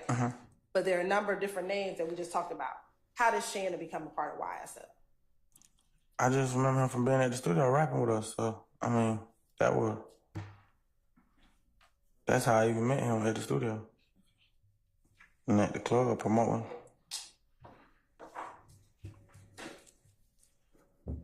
What about Nard?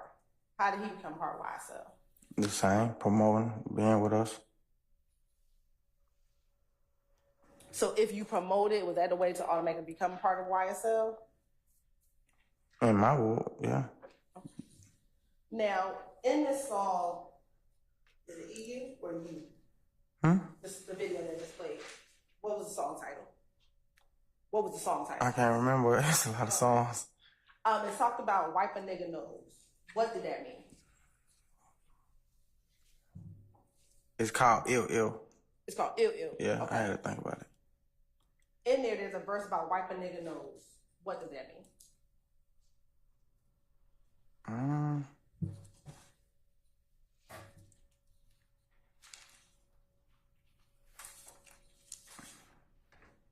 What does that mean?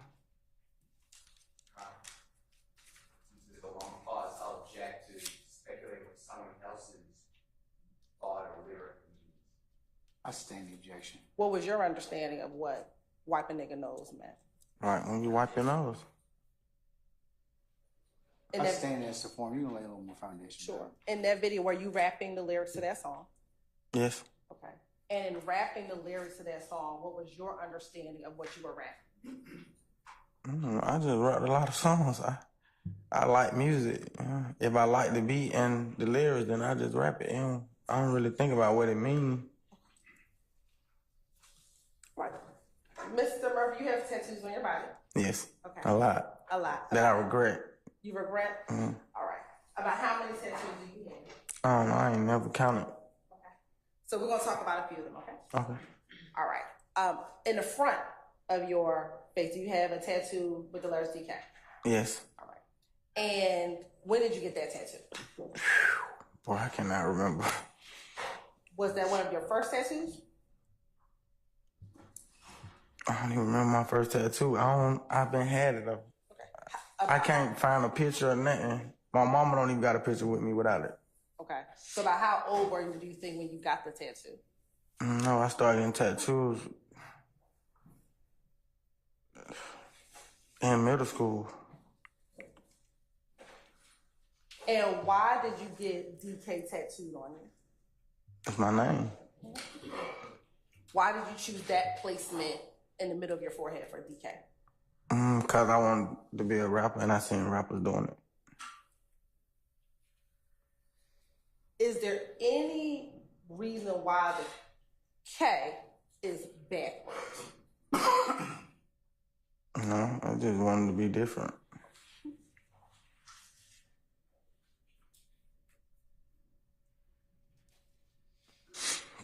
You also have YSL tattooed on you? Yes. How many YSL tattoos do you have on you? Is it just one? You mean like the letter? Yeah, the letter YSL. Yeah, I think I can't really think about it. I got a lot of tattoos, but I know this one right here on my face though. Okay. Do you have slime or anything else like that tattooed on you? I got a snake on my face. Okay. And slat on my face. You have slat and the snake on your face. Mm-hmm. Do you remember when you got your YSL tattoo? I think I was in, I don't know. I think I was in Rush Street division when I first got it, but I think I got it redone when I got out there. Okay. Why did you get YSL tattooed on your face? It's the same reason. I wanted to be a rapper, and that was the rap group then, so I put it on my face. And What about slat? Where's slat at on your face? I think it's on one of these sides right by my ear. Do you mind if I approach you? Yeah. See where it is? It ain't right there? It is. It's in front of the snake. Yeah. Okay. Or behind that one, whichever. Behind. Why'd you get slat tattooed on your face?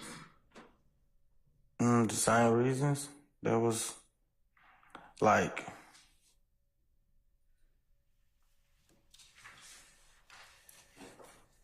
I don't know how to put it, but that was like our motto for like the group. So that was like one of the things we said. And we said, was that the meaning of slime love all the time? Yes. All right. And then what about the snake? Why'd you get the snake on your face? Originally, that's supposed to have been like the logo. So it would be like a Y, a snake, and then an L, like for like shirts and stuff like that. And what color is the snake on your face? It's green.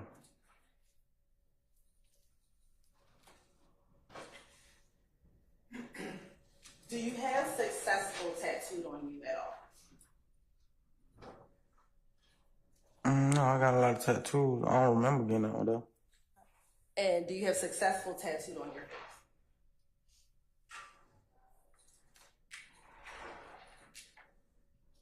No. Permission to approach?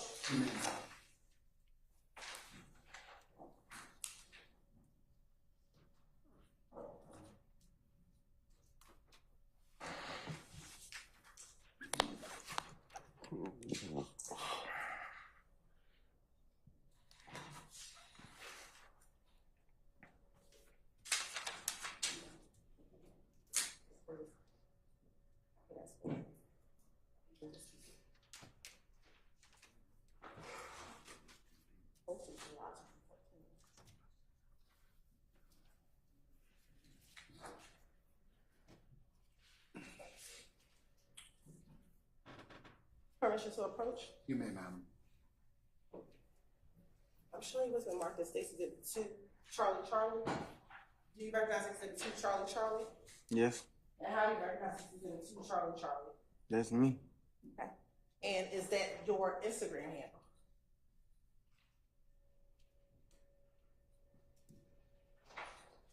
It was. It was your Yeah. Instagram handle. Okay. And is that a fair accurate picture of a picture that was on your Instagram handle back when you had an Instagram handle? Yes. Okay. Your Honor, at this time say like Tender States Exhibit 2, Charlie Charlie. Any objection to states 2 Charlie Charlie? No opposition. All right, states 2 Charlie Charlie is admitted and may be published as you see fit. Thank you, Your Honor.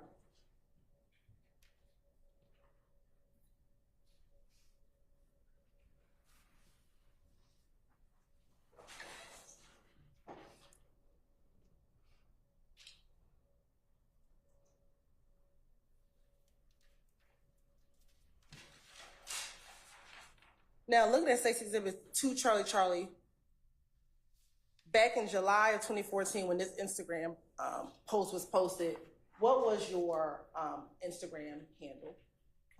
YSL And what is the caption that you have on the bottom of this picture? YSL for life. And again, is this you with the YSL tattoo on your face? Yes. All right.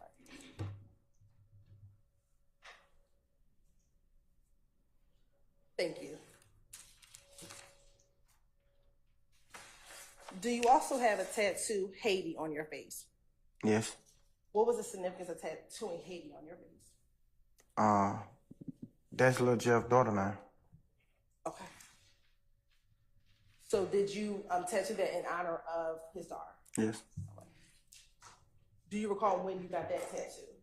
No, man.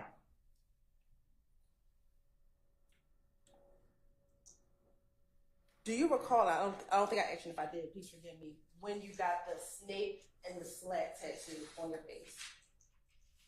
I don't recall when I got it, but I've been had it for a long time though. Let me ask you, which came, did you get all three of those tattoos at the same time? The YSL, the slat, and the snake? Is that a no? No. Which one came first? The YSL. YSL was first. Do you remember which is the second, the snake or the slap? I don't remember.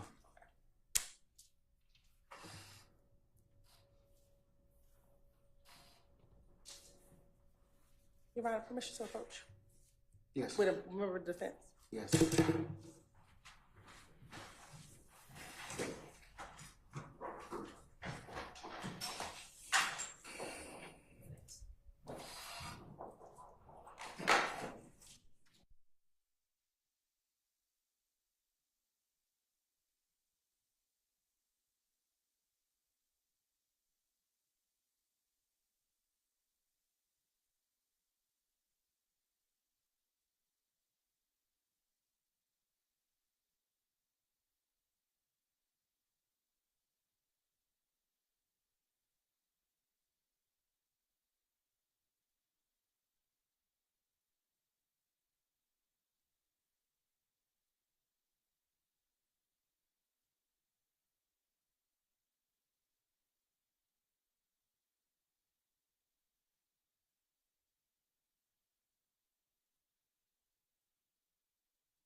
All right. All rise.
You see it?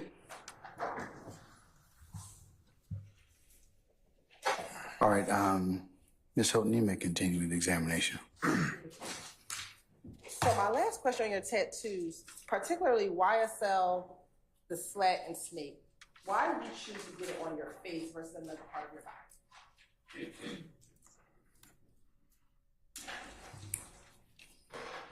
I wanted to be a rapper. When I was getting them, that was popular what rappers was doing, putting tattoos in their face. What was popular what rappers were doing? Putting tattoos in their face.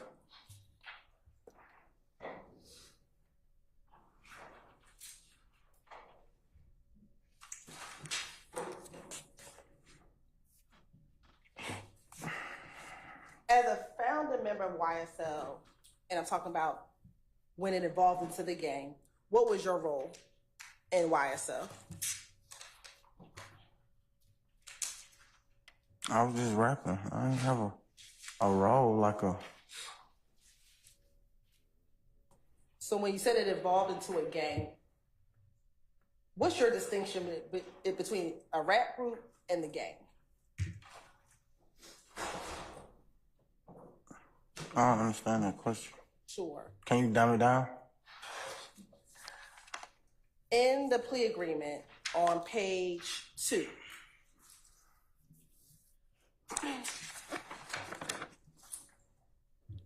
section 4A1, it says that YSL, otherwise known as Young Slime Life, began as a neighborhood group, but then evolved into a gang.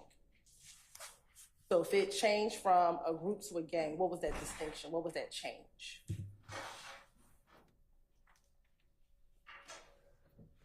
I think... So you asking me, like, my part in it? That's what you asked me? What was it?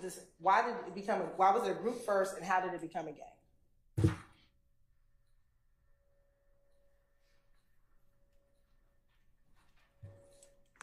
I think it became a gang when I got committed for the crimes I did. Okay, so. And I stopped rapping and started back robbing and being in the streets. Okay. Were you the only person committing crimes in YSL that were part of YSL? I don't know what nobody else was doing. Okay. I'm going to ask you to look at page 3.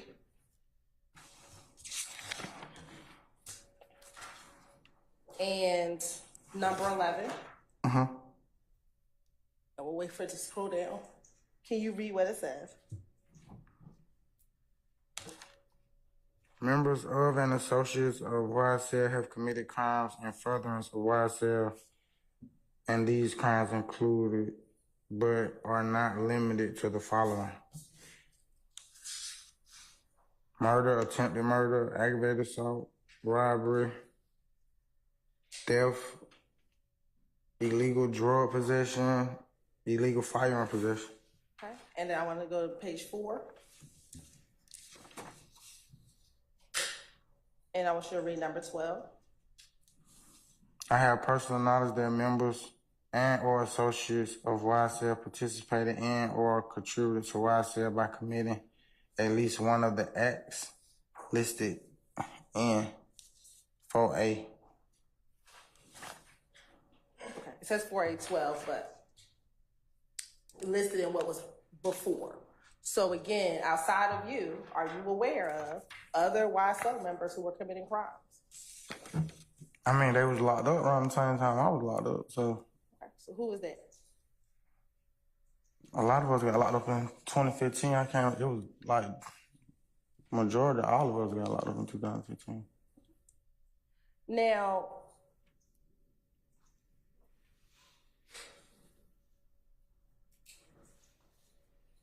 what crimes did you commit as a part of YSL?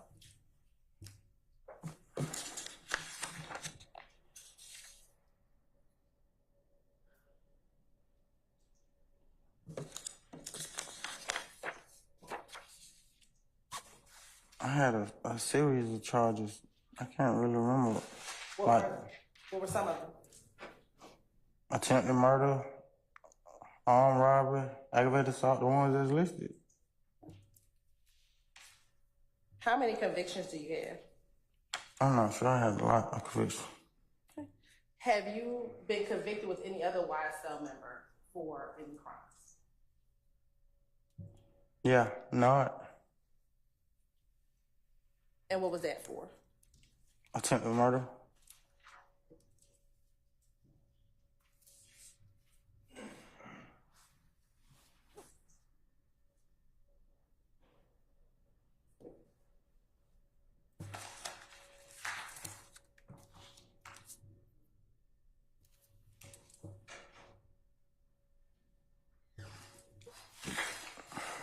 Do you know a person by the name of Arshillian Bennett?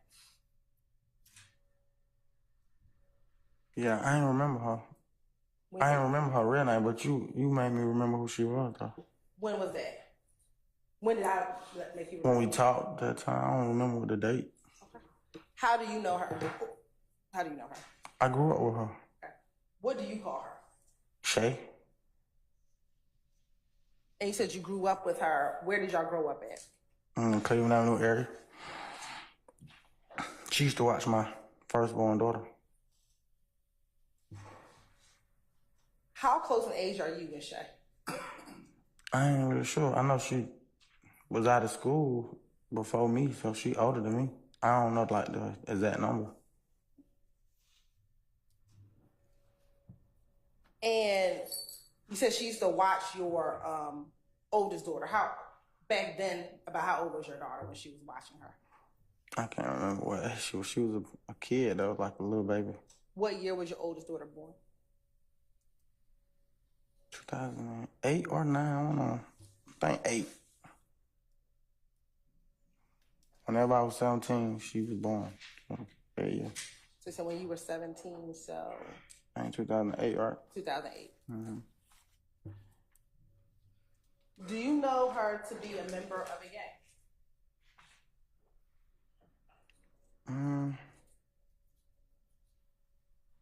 I mean, she used to wear like red and stuff, but I don't know if she was like a real blood or not. You said you know her as Shay. Did you know her as anything else? I don't know. I'll call her number Shay. Do you remember when we met telling me that her name, she also went by LV? I probably did say that. I don't remember that though. I remember like solely calling her Shay. Now, you said that she would babysit your daughter in 2008. Let me ask you, I'm sorry. In 2008, when your baby was a newborn, is that when she would watch your daughter? No, she was like already walking, so she had probably been like 1 or 2. So we're talking about 2009 and 2010. Like probably around that time. How long did she watch your daughter? Like, was it years? Was it months? I ain't really sure. She wasn't like me. She ain't watching for me. She watching for my baby mama. So I don't. Oh, for how long it went on. But I remember picking my daughter up from her a couple times. So Shay had a relationship with your child's mother, not with you. Mm-hmm. But I knew her though. We was cool too. It wasn't like we were in a relationship or nothing like that, but we was cool. You and Shay were cool. Mm-hmm. Is that a yes? Yes. Would you all hang out with each other? Nah, that would be kind of weird. My baby mama wouldn't approve of that.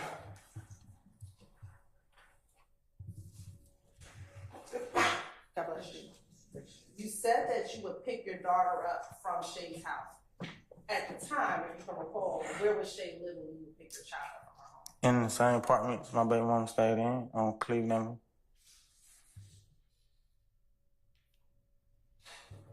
Was that the only location in which you would pick your child up from Shay's house? Yes. At the apartment off of Cleveland? Yes.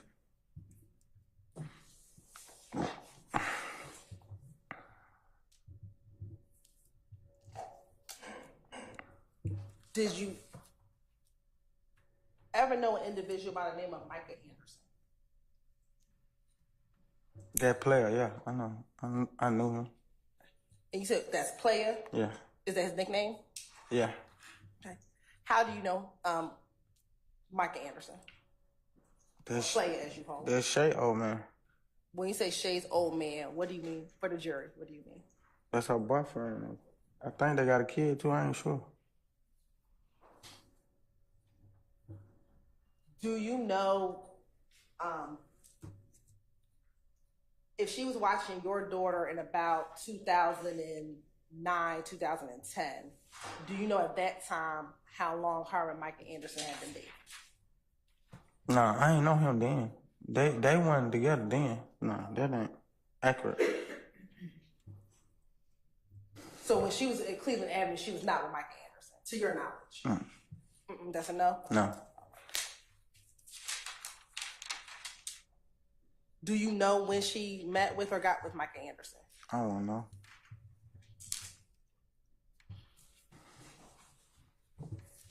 To your knowledge, do you know if Shay and Micah ever stayed in the same location together? Yeah, they had an apartment together. Do you know where that apartment was? I don't really. It was like, I think it was in Zone 3 though, but I don't know remember where exactly it was at though. Okay. Why do you think it was in Zone 3? Cause it wasn't that far. I ain't had to get on the expressway to get there. Why would you have gone to her house? I was hanging with him. Okay. And to be clear, this is not the house on Cleveland Avenue where you were picking your daughter up. No. This is a different location. Yeah. Now, if we know that she was watching your daughter in 2009 and 2010, about how old was your daughter when you were hanging out with, were you hanging out with both Shay and Player, or just Shay or Player? Nah, I was just hanging with Player. Okay. Why would I hang with his lady? That ain't. So you never hung with Shay? Okay. When you were hanging out with Player, about how old was your daughter? I can't recall how old she was then. But is it fair to say it was after 2010? Yeah.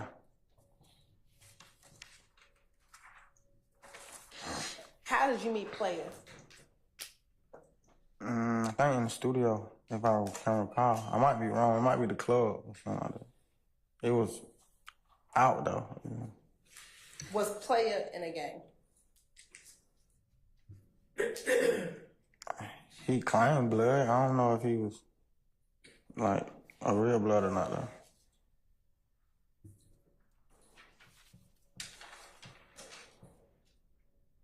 And outside of Player, did he have any other nicknames?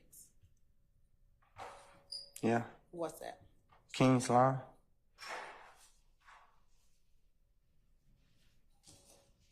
When you reference him, did you reference him as Player or King Slime?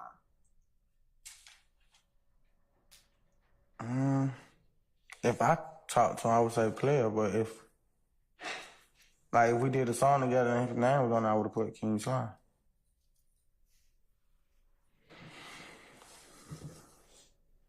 How often would you hang out with Player? Just at the studio, or if I had to call him to get some lean or something from him. To get some weed? Some lean. Lean? Lean. Yeah. Did he sell lean? Yeah. Were you aware if he sold anything else? No. No, he did not? I'm not aware of that. Okay. When you said you would hang with him at the studio, about how often would you hang with him at the studio? Whenever he stopped by, or whenever I call him for Celine. So whenever he would stop by the studio? Mm-hmm. Is that a yes? Yes. How often were you at the studio? I can't recall. I went to the studio, a lot of different studios. And would he just randomly be at all the studios that you would go to? Or was it one particular studio? I mean, he was a rapper too, so he might have a room in the same building or something like that. Or he might just call and be like, where you at? I'm like, I'm at the yo, and he'll pull up. When you went to go purchase lean from him, where would you go to go purchase the lean? Wherever he was at. Did you ever go to his home to purchase lean? Yeah. And is that same place you said you would just get on the highway and go to? I said I didn't have to get on the highway. If there was a landmark, was there any familiar landmarks around where Player was living when you would go to go get lean or to hang with him? I can't really remember. I don't even think about stuff like that. I know some apartments.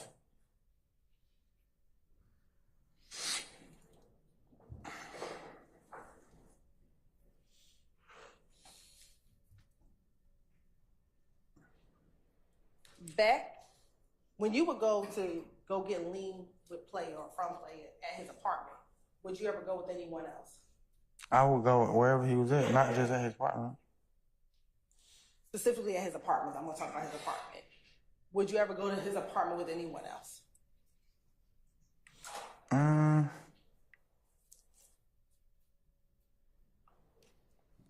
If somebody else was in the car with me, then yeah, but I wouldn't just take nobody to his house like this.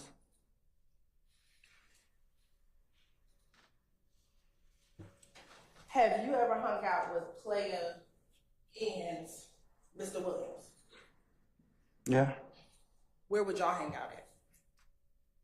The studio, the club, same places. How often would y'all go to the club together? Whenever we go clubbing, if we in the same vicinity or we together before the club, we'll go to the club, but I can't remember how often. In 2013, were y'all going to the club daily, weekly, monthly, approximately? How often were y'all going to? I don't know. I wouldn't recall. I know I wouldn't go to the club if I was broke. I'd be on some other stuff, but I wouldn't go to the club if I was broke, so.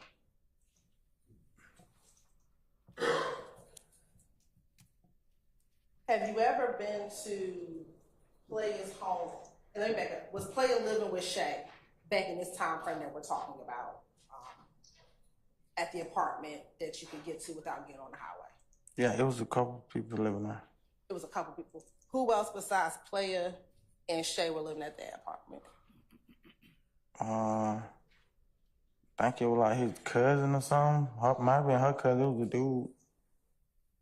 And her kids. How many kids did she have at the time? I think she had like 3. I can't recall how many. It was kids in there though.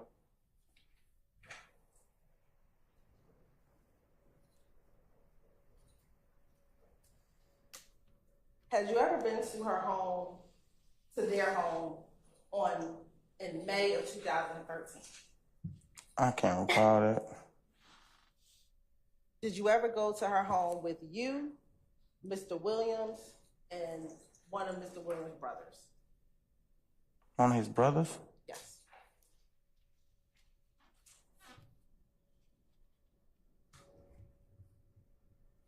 No, not one of his brothers. All his brothers way older than us. They don't hang with us. Have you ever been to his home with her home with you, Mr. Williams, and any other person? Yeah, player. Outside of player. No. Have you, Mr. Williams, ever been to their home together? I just answered that with player. Have you ever been to the home when player was not there? No, that would be kind of weird.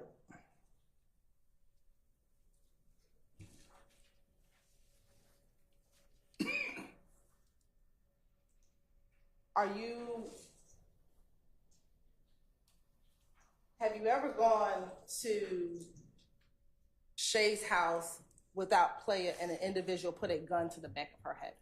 No.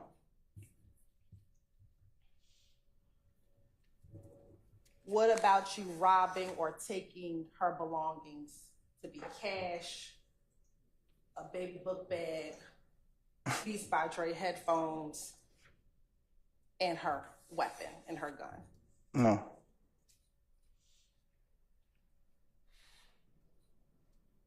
What about shooting her gun at or in her direction while she was holding her baby?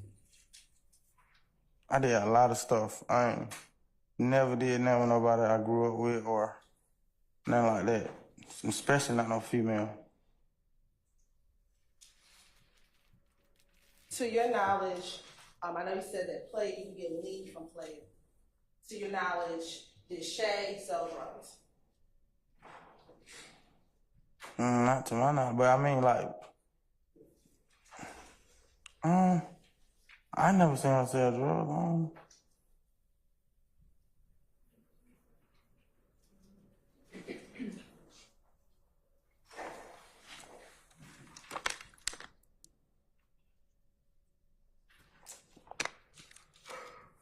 Did you and Shay ever have any beef with each other? I don't beef with women. Did you and her ever get into any arguments or fights? I don't hit women. I never had domestic violence or ever. Did you ever have any beef or disagreement with play? No.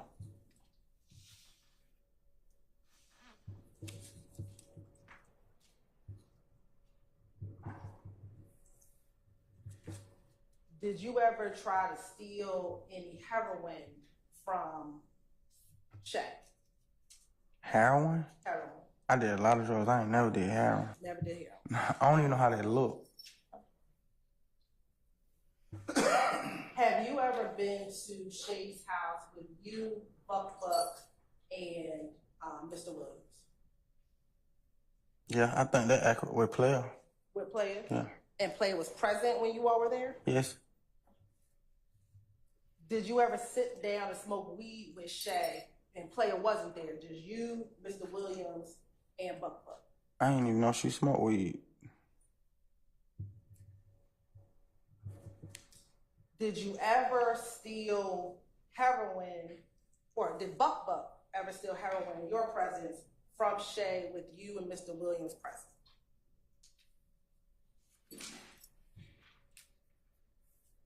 But my friend, but he a thief. He stole a lot. So.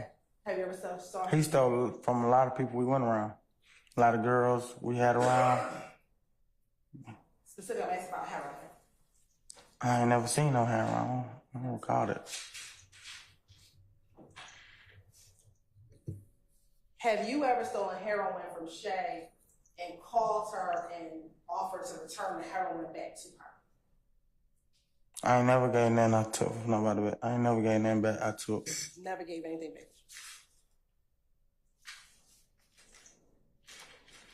And speaking about that, you said you would rob people. Who would you rob? Huh?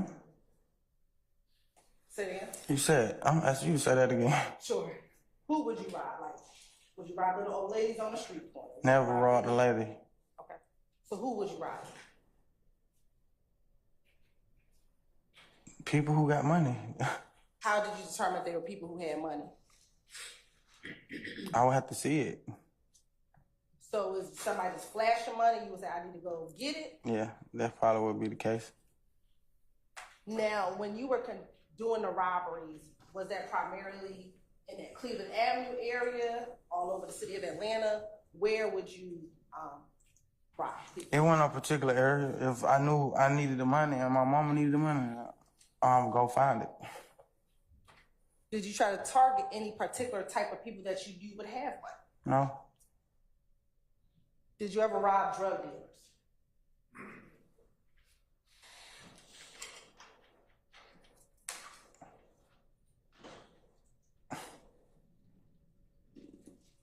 I got locked up for robbing a drug dealer, so.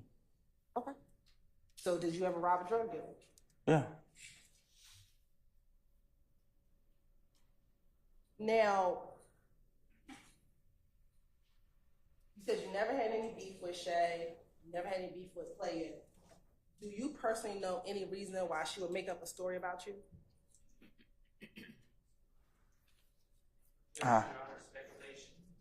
Excellent. If he has any personal knowledge. I will rule the objection. I have no personal knowledge of that. I know what I heard, but I don't got no personal knowledge.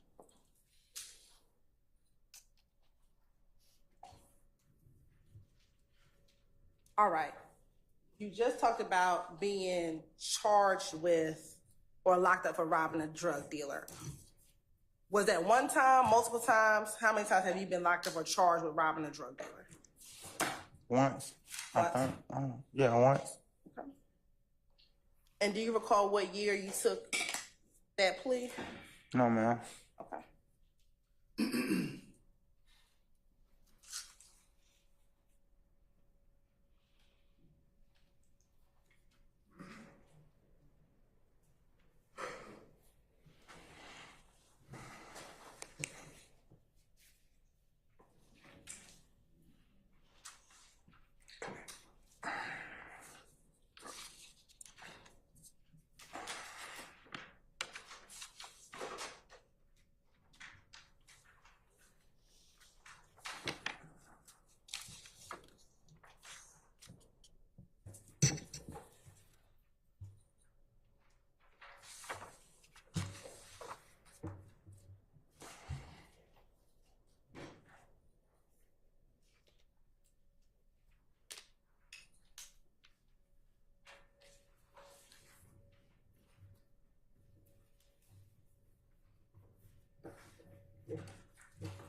Got permission to publish? You I may- mean, not publish, permission to approach. Thank you. Mr. Murphy, I'm showing you what's been marked as State's Exhibit 17, Charlie Charlie. Do you recognize State's Exhibit 17, Charlie Charlie?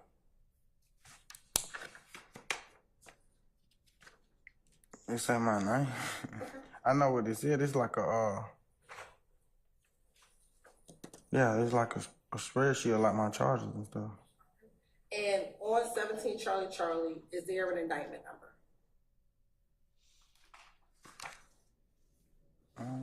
What is it? What's the criminal action Oh, number? okay, that's a criminal action number now. What is it? 13 SC 12 20 87. Okay. And flipping through State's Exhibit 17, Charlie Charlie, I just want you to look at it. Look and see if you recognize the charges within State's Exhibit 17, Charlie Charlie. And, yeah, first, let's talk about the charges.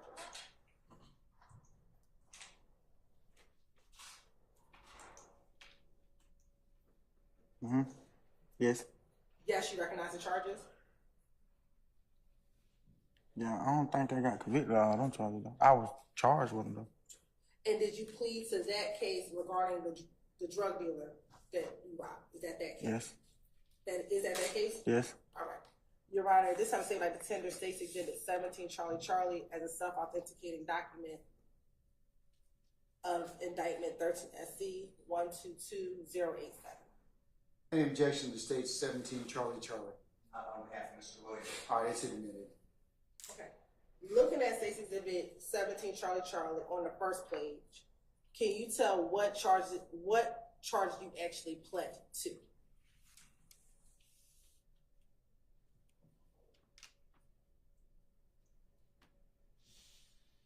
Yeah, it's 3 of them. Okay, what were those charges? Aggravated assault with a deadly weapon, possession of a firearm, doing commission of a felony, possession of a firearm by a convicted felon.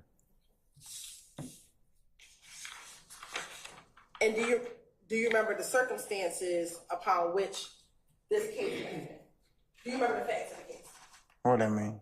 What happened? I don't recall all that. That was like a long time ago, and I got shot that day. Okay. Twice. You got shot twice. Where did you get shot at? In my main artery, in one of my thighs. I can't remember. I think it's the left thigh and my right heel on my foot. How'd you get shot? I just remember waking up shot. Okay. I ain't gonna lie. Do you remember what started that day before you got shot? I was real high. I don't remember what started it. Okay. What do you remember about that day before you got shot? I remember before I got shot. I don't remember that day before I got shot. I just remember waking up, like, in the hospital bed. Do you remember what happened at all? Do you remember being in the car that day? No. Do you remember shooting at anyone that day? No. Do you remember being in a car that went airborne and hitting a wall? No. I heard about it, though. Do you remember if there was anyone with you that day before you got shot?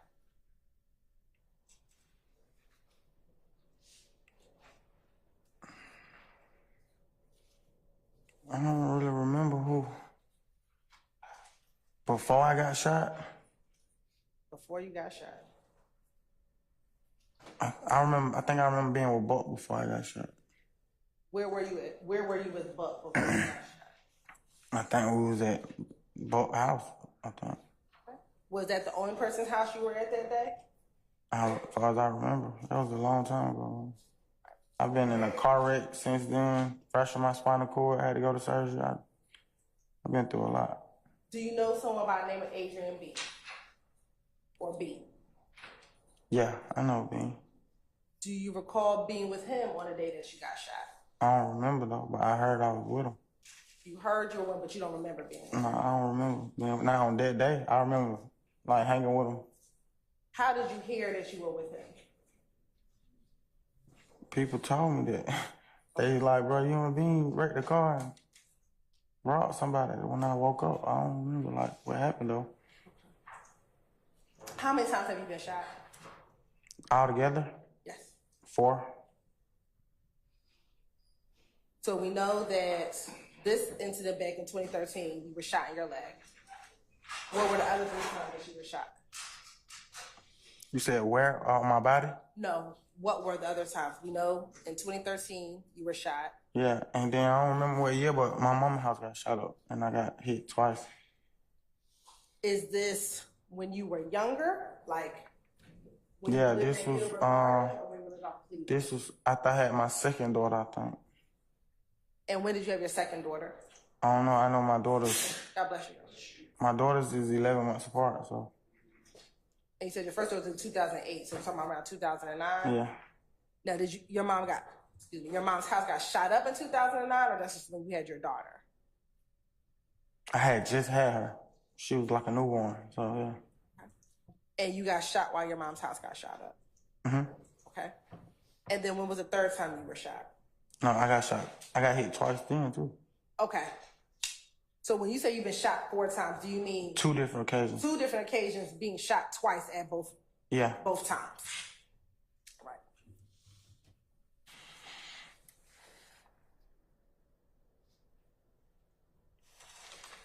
Do you remember after being shot on this occasion in 2013, waking up in Grady Hospital? I've been to Grady so many times, man. Okay. I'm talking about after you They got saved shot. my life a lot of times. Grady's a great hospital. After getting shot in your leg twice, after this incident in 2013, you remember that? Mm-hmm. Do you recall waking up at Grady Hospital? I done woke up after surgery, being put to sleep, anesthesia, other drug medicated. Like I remember waking up a lot of times that grade. I don't remember that time though. But you said you've only been shot on 2 occasions. Mm-hmm. Yes? And recently you said, when I woke up, people told me what happened. When you woke up, where were you? At Grady. Okay, so you were at Grady Hospital. Mm-hmm. When you woke up at Grady Hospital, do you recall speaking to police? No, I recall speaking to my mama and my siblings.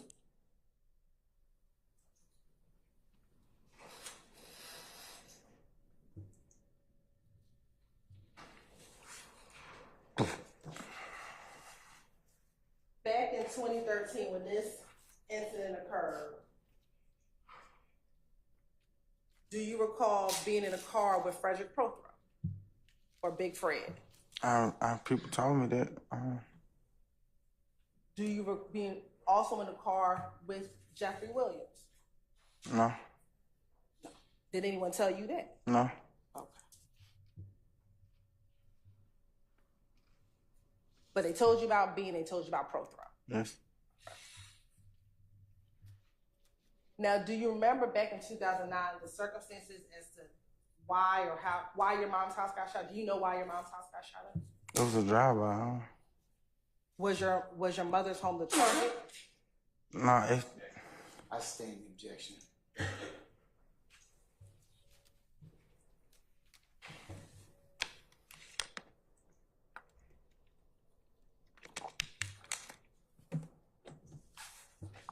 Do you remember shooting at anyone on this day when you got shot? no. Do you remember anybody telling? Judge, I asked which date and date. Okay. Okay, I'll stand the objection. Rephrase, please. Yes. Back in 2013, when you woke up at Grady Hospital, do you remember shooting at anyone while prior to going to Grady Hospital being shot? No, I don't remember nothing when I woke up. Do you recall anyone telling you that you did shoot somebody? Objection calls for hearsay. I stand the objection.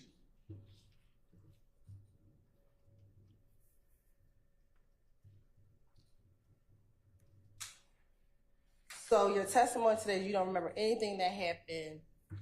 Recapping testimony. I stand the objection.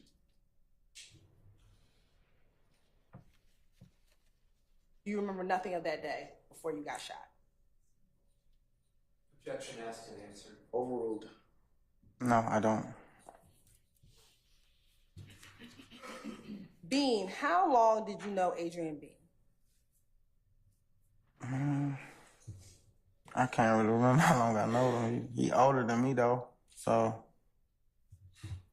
How much older is he than you? I don't know. He old though. Did you ever hang at his spot on Macon Drive? I always thought that was Buck spot. Okay. Is him and Buck cool? Yeah, that's more Buck friend than mine. He's more Buck friend than yours. Mm-hmm. How often would you go to Bean's house on Macon? Or what you thought was Buck's house on Yeah, Macon? to either pick up Buck or talk to Buck. Is it about 12:30? Almost, yeah. All right, ladies and gentlemen, it being almost 12:30 at this point in time, I'm going to suggest that we break for lunch.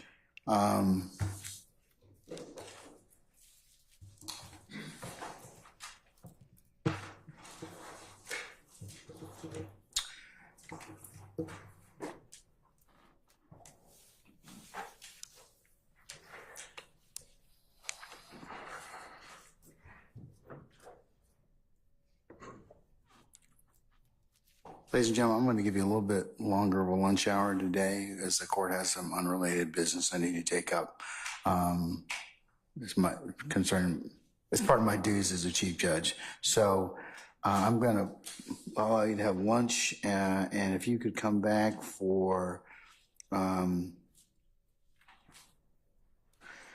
would say 1:50. Or thereabouts. Just make sure you're in your headquarters by that time. We'll go ahead and get started somewhere between 1:50 and 2 p.m. Bless you. And bless you. And then we're going to work today till probably a little before 4 o'clock.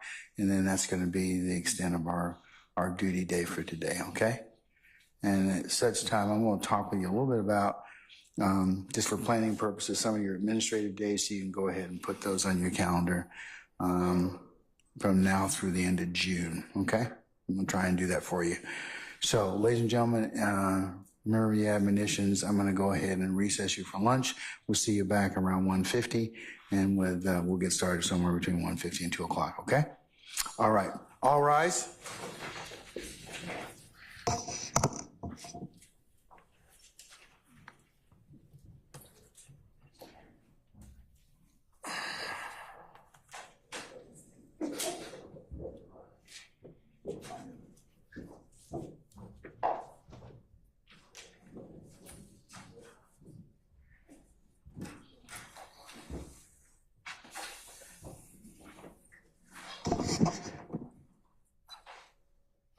All right, ladies and gentlemen, please be seated. Mr. Murphy, I'm going to release you for lunch. Don't discuss your testimony with anybody except the attorneys in this case. We'll see you back at 1:50 as well, okay?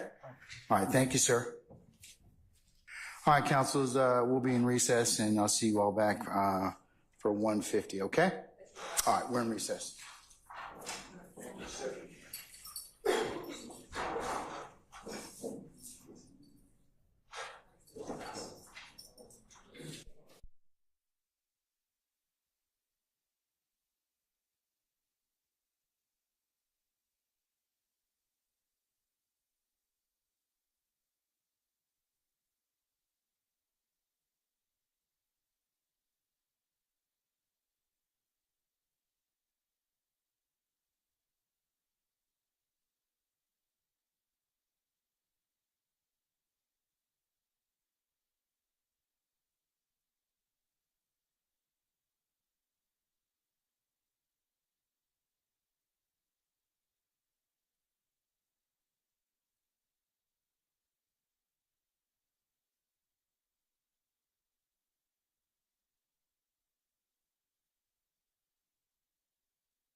so you may continue.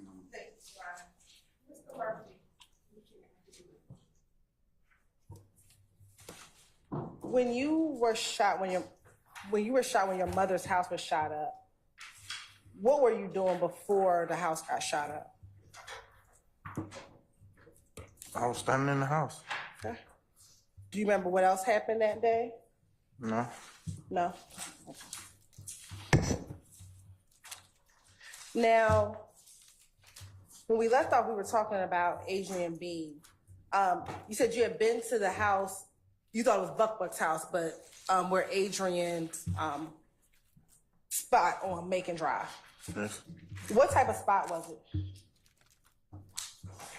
It was a spot. When you say a spot, what do you mean? Like a house. Did anything happen in that house besides people sleeping? Parties. Okay. Were they after hour parties or what kind of parties? It was just parties. I don't remember what hour it was. Okay. Did anything else happen at that house? They sold food. I remember that. Had you ever been in a car or driven with Adrian Bean? I don't understand what you're asking. Sure. Have you ever been in a car with Adrian Bean? I don't remember being in no car with him. You don't remember being in a car with him?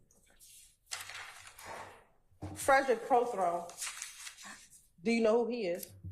Yeah. What did you call him Frederick Prothro? Fred. Okay. Did you call him anything else? Just Fred. Okay. And how long did you know Mr. Prothro? Not long. I just heard about him, and then he got out of jail.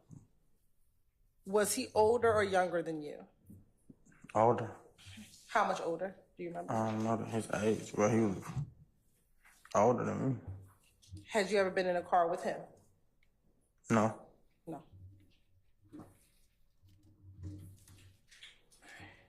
Now, you talked about the fact that you would rob people. When did you start robbing people? At what age?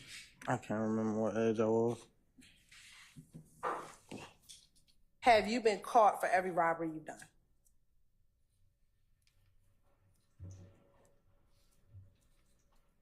Don't answer that. Rephrase that. Your Honor, we would be given any type of use of immunity. If I'm sorry? anything we pass the statute of limitation, we would be given a use of immunity, Your Honor. I don't care. Just don't. He's not going to answer that question. Okay. You can rephrase the question, but he's not going to answer that question. The robberies that you've done, have you committed them with other YSL members?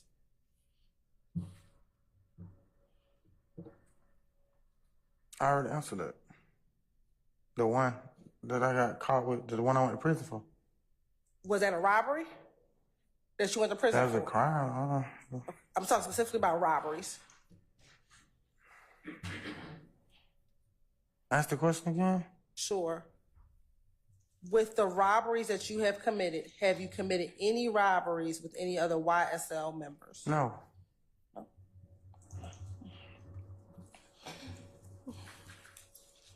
Have you ever committed robberies with other people? Yes.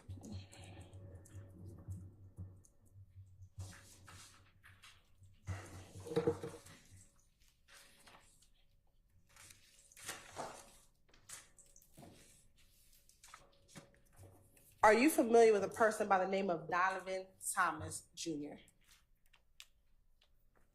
I heard that name before. Okay, how have you heard of that name? This trial, this case. Okay. Prior to this case, had you heard of his name? That name, no. Okay, what name do you know of? Nut. Okay. And is that what you called him? Yeah. How do you know Nut? From being out, the club and stuff. Okay. Did you have a relationship with Nut? I wouldn't say it was a relationship. We knew each other, though. He had a relationship with my kid's mother. What type of relationship he had with your child's mother? I think they were from the same neighborhood. Is this the same child's mother who's friends with Shay? Yeah. And did Shay grow up with your child's mom in that same neighborhood? Do you know? I don't know. If they're the same neighborhood. To your knowledge, was Big Nut, or Nut as you called him, associated or affiliated with any gangs? I just seen him at the club and stuff. Okay. So is your I never hung with him, so I don't know what he would call himself. Is your answer that you don't know what he is? I don't know. Okay. Do you recall having an interview with Detective Gaither and Detective Dennis at the Atlanta Police Department in August of 2016? Yeah, I recall the interview. Okay.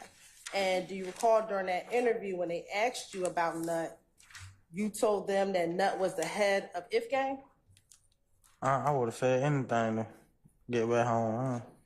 Would there be any reason why telling the police that Nut was the head of If Gang would get you out of jail? That's probably something I heard from somebody else. Okay. But back in August 2016, you told the detectives that he was a part of If Gang. I don't remember saying that. Are you aware of his death in January of 2015? Yeah, he did. All right. Where were you back in January of 2015? At Grady Hospital. Why were you at Grady Hospital? A fractured spinal cord. How did you get your fractured spinal cord? Car accident. Do you remember when the car accident was? Not the exact day, but it was early January. It was in early January. How long were you in Grady with your cracked spine? I don't remember how long I was in there. You don't remember how long? No, I remember I seen that on the TV, on the news.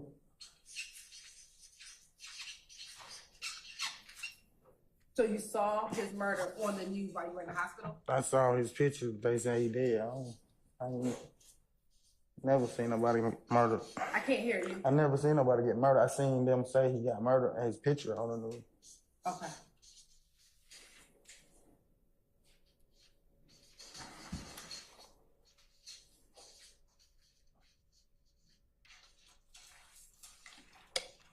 And you said you don't remember when you came out of the hospital in 2015. No, I don't. I don't remember the exact day. Do you remember the month? It was that same month. So you got out of the hospital that same month in January 2015? Yeah.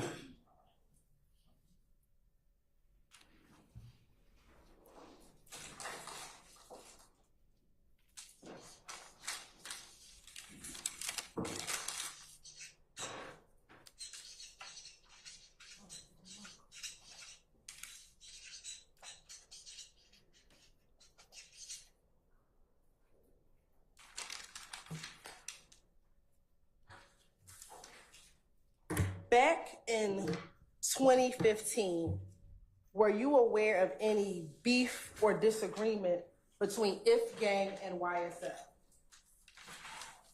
If I was, it was something I heard. I ain't witness no beef or nothing like that going on. Okay. Do you recall that same interview in August? I think I may have said 2016, but I mean 2015.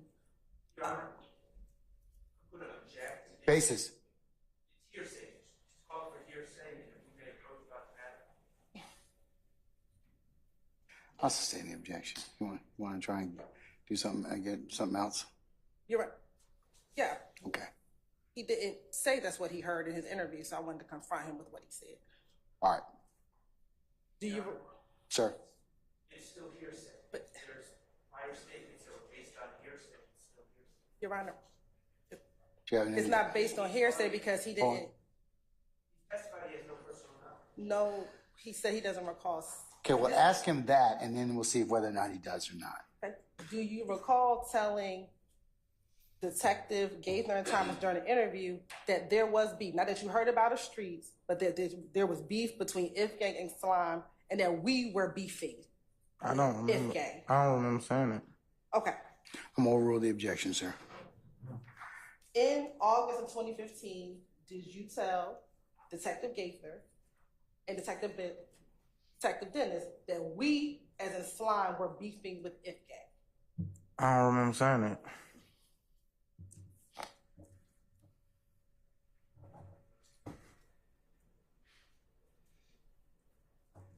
Do you also remember saying in that same interview that Still an objection, still calling for hearsay. And I mean, I don't want to give a speaking objection. All right, come on up.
in the jail that you were at, which was the Fulton County Jail, that YSL members were on place because of the beef between If Gang and YSL? I don't recall saying that. I don't recall what I said yesterday.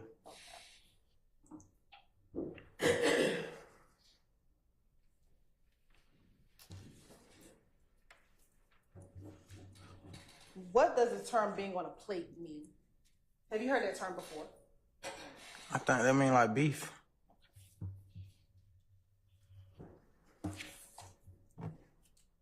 And when you say beef, what do you mean? Two people that don't like each other. And does it only have to be two people that don't like each other?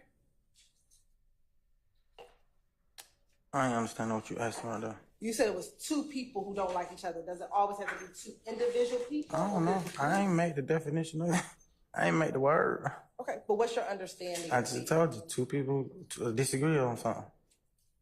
And for you, it's only two individuals, like you and I beefing. It can't be two groups beefing? I don't know. I don't understand what you asked me to say.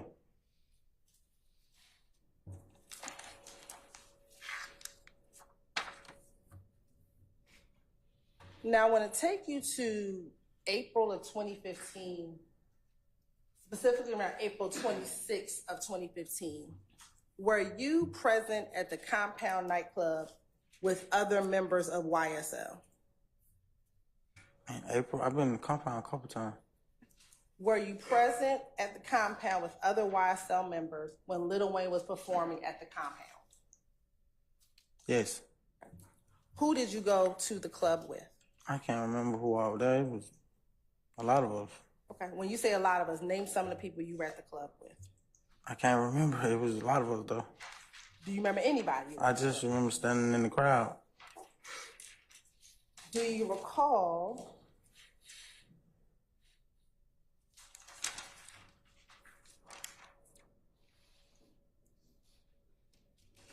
in that same interview in August of 2015 with Detective Gaither, Detective Dennis, and Mr. Hudson, stating that you went to the club with Dolly,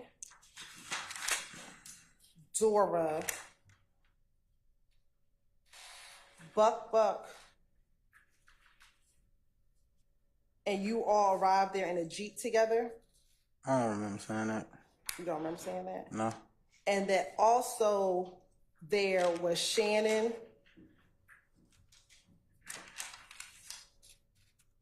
they were all there at the Compound together? I don't remember saying that. It was a lot of us, though. Do you recall in this interview saying that you had a gun when you went to the Compound nightclub? I always kept a gun. Okay. And did a police officer see you with a gun that night? That same officer. Was it Detective Dennis? I don't know his name. Do you remember what you did once he saw you with that gun? I ran. Okay. And what if anything did you do with the gun?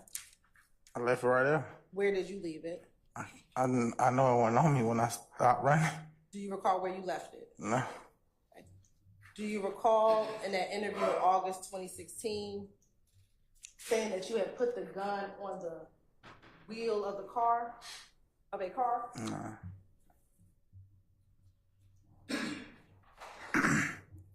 Why did you all go to the Compound that evening? I don't remember. The same reason we go to a club any other night. The club. Was that the only reason why you were going to the club?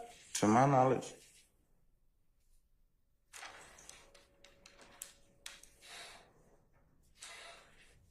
Were you going to do anything in the club towards Lil Wayne that night when you all went to the club? That man like the president. Man, how you gonna do something to Lil Wayne? Okay. Do you recall in that August of 2015 interview stating that y'all were going to go in and maybe boo at him or maybe create some type of havoc inside of the club while he was I performing? don't recall saying that.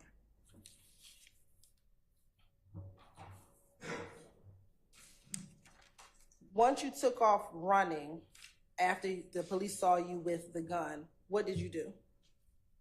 I don't remember. I know I left, though. I don't know if I called somebody or I paid somebody I just seen. I know I left the vicinity, though. Do you recall telling the detectives in that August interview that you got into another vehicle, not the vehicle that you all came in, and end up going to another club, I think the Blue Ivory? I don't remember that. I thought I went home or with a female to a house or something. I don't remember going back to no club. I was shook after that. Do you also remember saying that after y'all left the club, you all went back to the studio? No.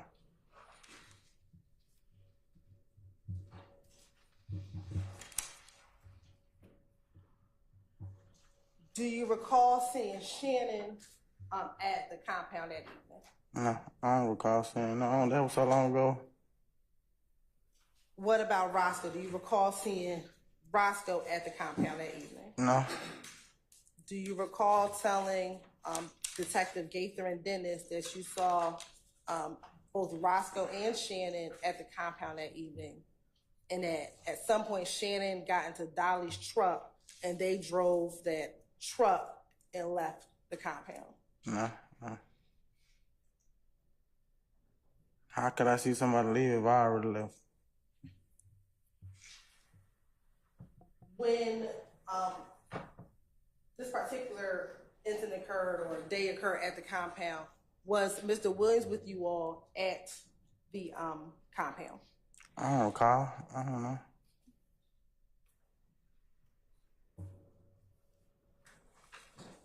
Do you recall if you spoke to Mr. Williams that night at all while you were either at the compound or later on that evening at the compound?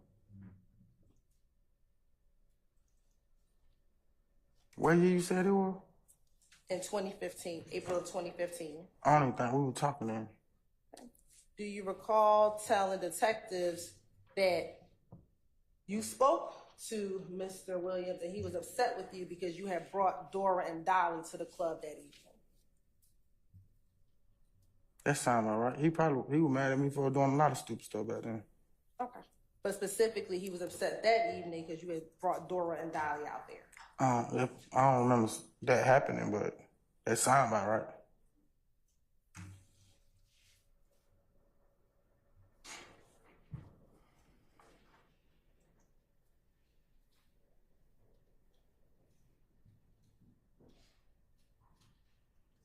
Why do you keep a gun on you?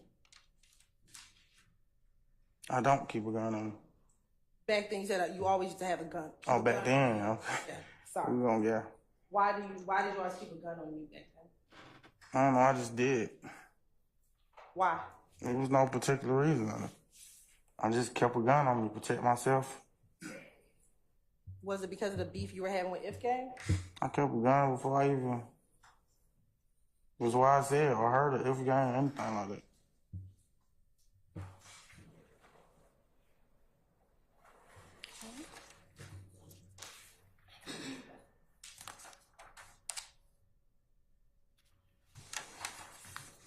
Did you ever gain access into the compound club that night before taking off running before the police saw you? Did you ever get inside of the club that evening?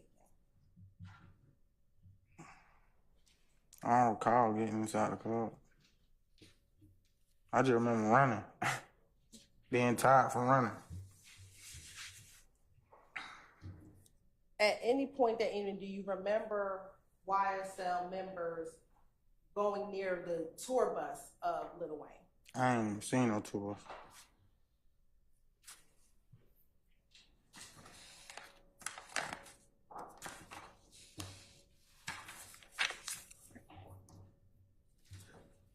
Now I want to take you to April 12th of 2015, excuse me. Did you,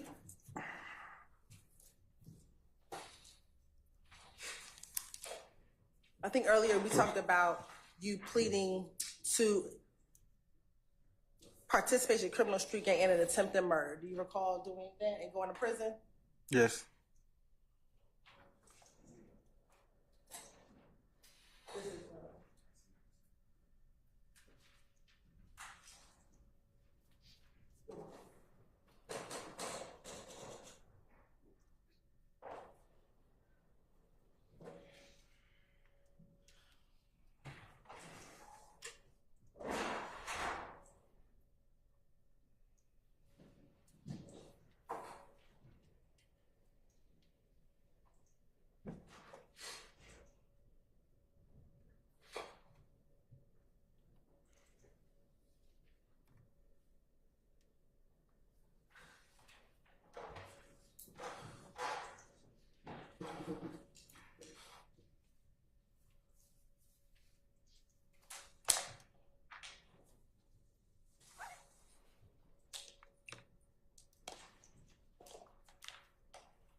Privilege to approach, Your Honor. I'm showing you what's been marked as State's Exhibit 18, Charlie Charlie. Do you see your name on State's Exhibit 18, Charlie Charlie? Yes. Okay. And do you see an indictment number on there? Yes. What's that indictment number? 15S. Sure, you didn't even speak up. Hold on. You don't speak up, please. Yes. What's that indictment number? 15SC 138234. And It's 18 Charlie. Mr. Harden. And looking at the front page, does it show the crimes of which you were convicted of?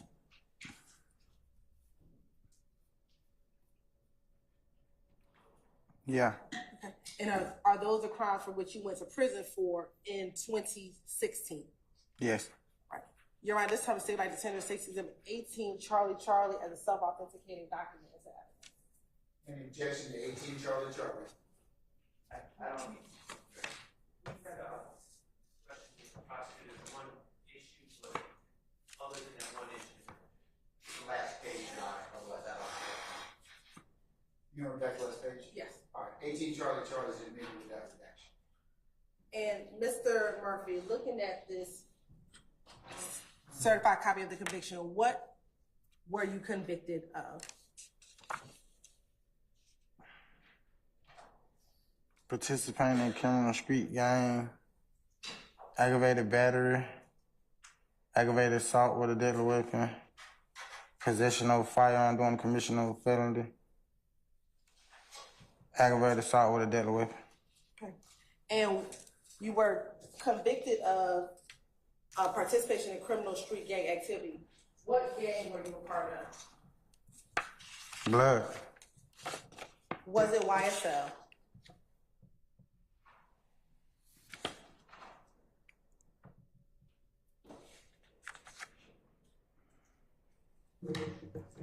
I don't know, that's a good question. I don't know. You don't recall? They didn't ask me that when I pleaded guilty. They didn't ask me that when I pleaded guilty. I thought they were saying I was in blood. Okay.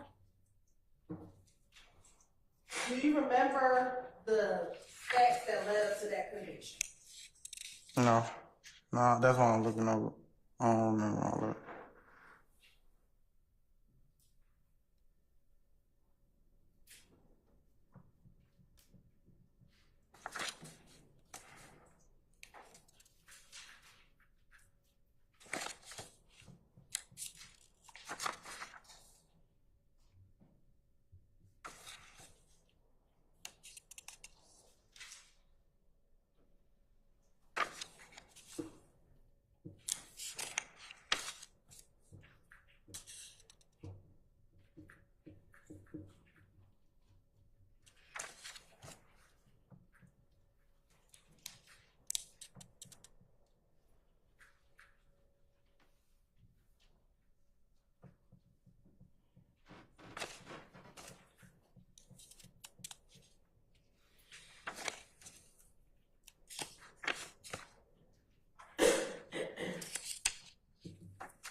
I see the counts, but I don't really I don't remember. I see the counts on it though. Okay. So you don't remember what happened on April 12, 2015?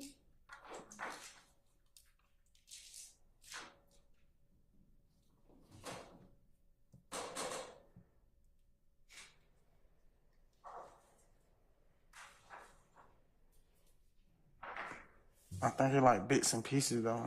It was a long time ago. Okay. What are the bits and pieces that you remember? I remember like going to court for it and seeing the guy who got shot and all that. It was traumatizing. So you say you only remember what happened after you got arrested? Like as of right now, yeah. Okay. So is it your testimony today that you don't remember anything that happened on the evening of April 12, 2015? Like bits and pieces, I just said that. Okay. What are the bits and pieces that you remember about what happened on April 12, 2015? I just remember like pulling up to the stove. Okay. What happened? What store did you pull up to? I can't remember the name of the store. It was a gas station though. Okay. Do you remember where the gas station was? No. Do you remember what part of the city the gas station was? No. It was, I think, off Cleveland Avenue. It was off Cleveland. Did you go to the gas station with anyone? Yeah. Who? Me and Nard. Okay. And when you say Nard, who are you speaking of? Nard. Does Nard have a real name? I don't know his real name by heart though. Okay. How long have you known Nard? What you mean, like in 2015? In 2015, how long has you known Nard? Not long, probably about a year. Only a year. Permission to approach? You may. I'm showing you what's been marked as Stacey Exhibit 23 Charlie. Do you recognize Stacey Exhibit? The person Stacey Exhibit 23 Charlie? Yes. Who's that? And Nard. Is that the same Nard that you came to the store with back Yes. in April 12, 2015? That's the same person? Yes. You at this time the state would like to admit State's Exhibit 23 Charlie as an evidence. Any objections to State's 23 Charlie? All right, State's 23 Charlie admitted.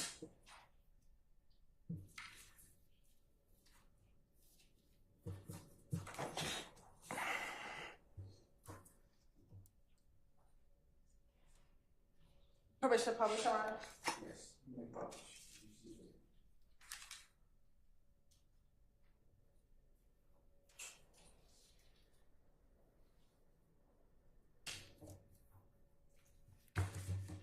Now, when you got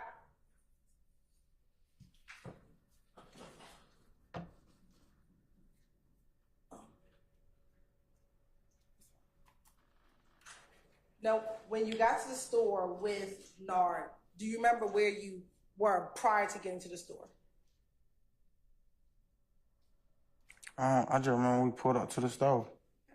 Do you remember in the interview back in August of 2015 and in the proffer that you did in February of 2016, telling Detective Gaither and Detective Dennis, as well as Detective Gaither, Dennis, and a prosecutor, that before you got to the sit-go, or before that you got to the gas station, you were at Hot Rod Spot off of Browns Mill Road?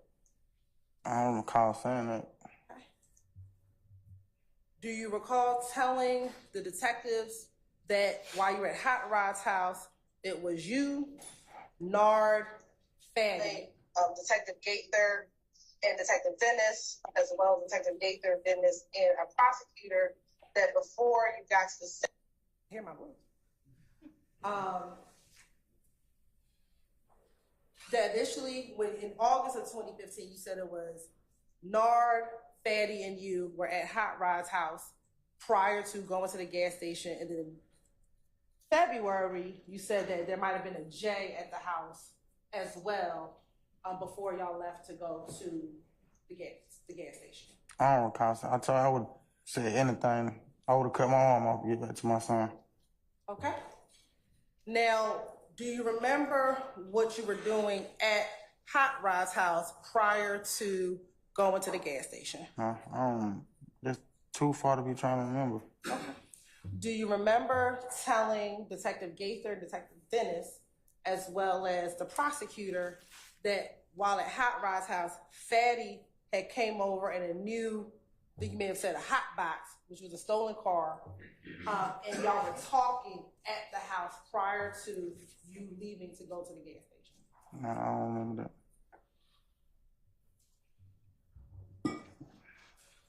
Do you remember telling Detective Gaither, Detective Dennis, and the prosecutor later on in February that while you were at the house, that Nard received a phone call and that Nard told you, threw you a chopper and told you, let's ride? No, that sounds like a movie. All right. I told you I was high back then. I would have said anything. Okay. Do you know what a chopper is? A chopper? Yeah. There's a lot of different meanings for chopper. A helicopter, a motorcycle, a gun. A gun that's a chopper. Do you know what type of gun that is? Huh? It's a chopper. Is it a small gun, a long gun, a short gun? What kind They of got gun? all sizes of chopper. Sorry? They have all sizes. Okay. Now, do you recall telling Detective Gaither, Detective Dennis, that once NAR said let's ride, you all hopped in the white Dodge truck and drove to the Citgo gas station? No. And that Nard was driving, you were in the passenger seat, and Fatty was in the back seat? No, I don't remember saying that.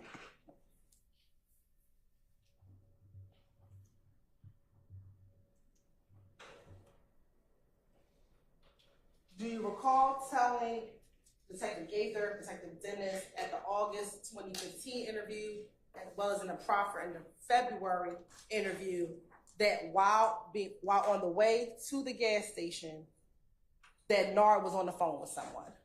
No, I don't remember that. And that they were on, you all were on the way up to the gas station? I don't remember that. Do you recall Detective Gaither and Detective Dennis asking you whether or not you asked why we were going or what we had to do? Do you recall saying that? I don't recall. They asked me a lot of stuff. Do you recall telling them that Nard didn't say why you had to go? He just handed you a chopper. You assumed there was something going down.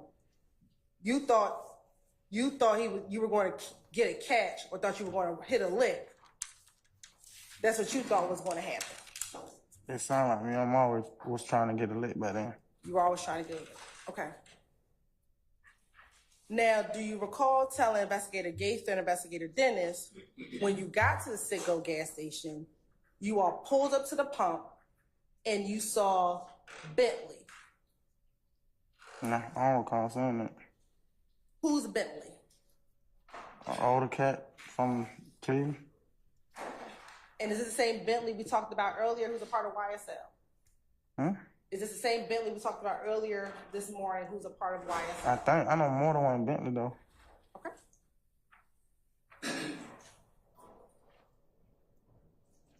Permission, I'm showing you what's been marked as State's Exhibit 24 Charlie Charlie. Do you recognize State's Exhibit 24 Charlie Charlie? Yes. Who is that? That Bentley. Okay. Is that a Bentley that you knew back in 2015? Yeah. All right. Is that a fair and accurate depiction of Bentley back when you back in 2015? Yeah. You're right. That's how I say with like the tender State's Exhibit 24 Charlie Charlie into evidence. Hey, Justin Stacy Charlie, 24 Charlie Charlie. On behalf of Mr. Williams. Stacy 24 Charlie Charlie's.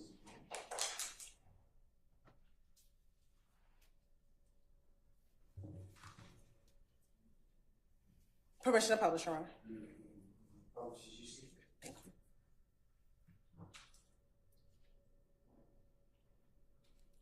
And is that who you call Bentley? Yeah. Okay. Now, do you recall, you said you were at the store. You remember being at the store. Do you remember what happened while you were at the store? I don't. Okay.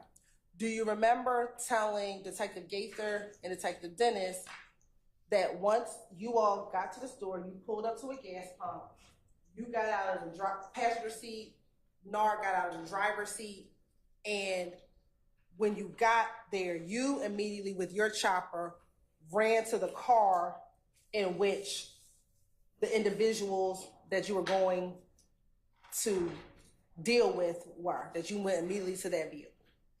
I don't recall saying that. Sound like a movie too.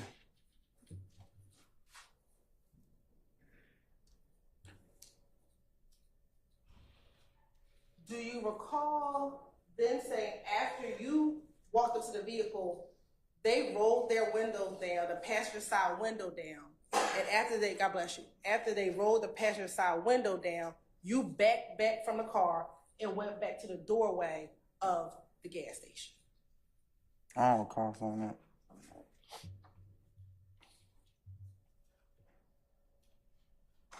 Do you recall them showing you pictures in that interview of surveillance images from the Citgo gas station on April 12, 2015? I think they showed me a lot of pictures in that interview. Okay.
Permission to approach, Your Honor? You may not.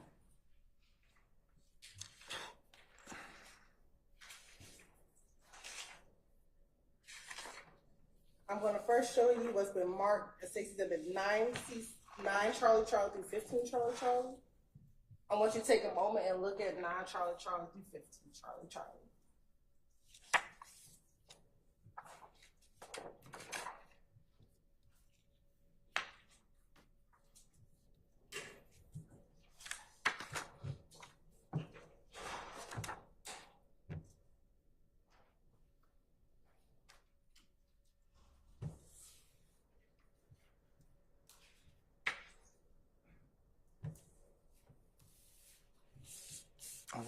Okay, looking at 9 Charlie Charlie through 15 Charlie Charlie.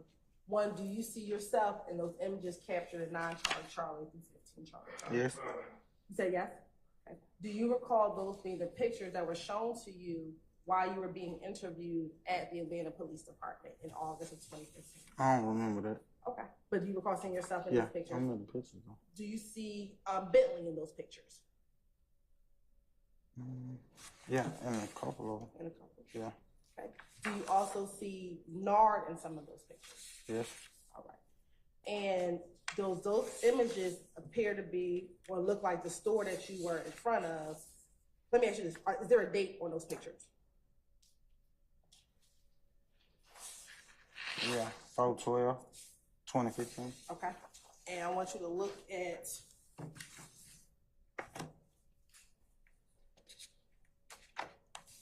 your indictment.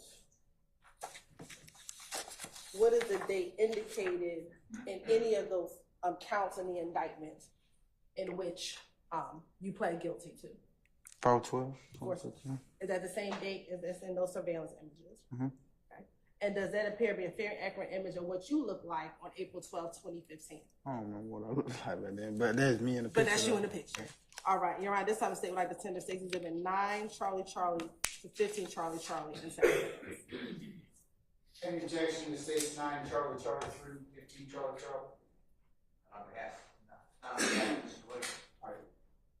States 9 Charlie Charlie through 15 Charlie Charlie are admitted and may be published as you see fit. Okay. Thank you, Your Honor. Now I'm also going to show you 20 Charlie Charlie, 21 Charlie Charlie, and 22 Charlie Charlie. First, I want to start with 22 Charlie Charlie. Do you see yourself in 22 Charlie Charlie? Man, that picture's so blurry.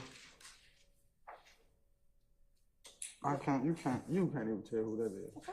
So let's look at 14 Charlie Charlie. Do you see yourself in 14 Charlie Charlie? Yeah. He said it was so, go ahead, repeat what your last answer was. I don't even remember. About 22 Charlie Charlie. What did you say? Oh, it's so blurry. You can't even see who in there. Did you hear him? Looking at 14 Charlie Charlie, do you see you? This one. Yeah, right there. What are you wearing? It looked like a blue coat. Does it look blue to you? Mm-hmm. Okay. The image in 22 Charlie Charlie, can you tell what color coat that person is wearing? It's so blurry, I can't see the color, though. You see what I'm saying? Okay, let me ask you this. Are you familiar with the image of what's contained within 22 Charlie Charlie? No. On 22 Charlie Charlie, what is the date on 22 Charlie Charlie? April 12th, 2015. Okay. And is there a time stamp on there? Charlie Charlie, can you tell what 21, color code 43, that 50. Okay. Do you?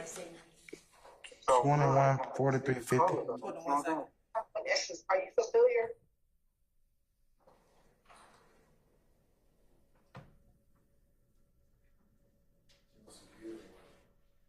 It looks like it's not.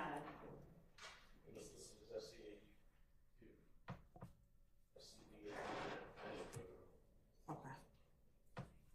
Do you know military time? No, never been to the military. Okay.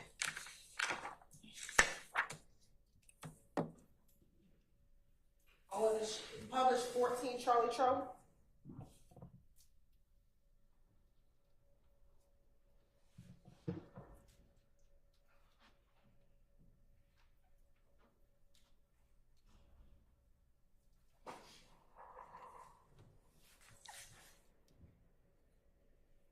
Looking at 14 Charlie Charlie, do you see where you are in 14 Charlie Charlie? Yes. Okay.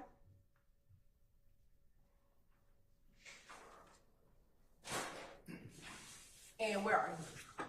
Standing behind the door, the dude holding the door. What? You look like he's holding the door. Yeah. Right here? Yeah. Okay.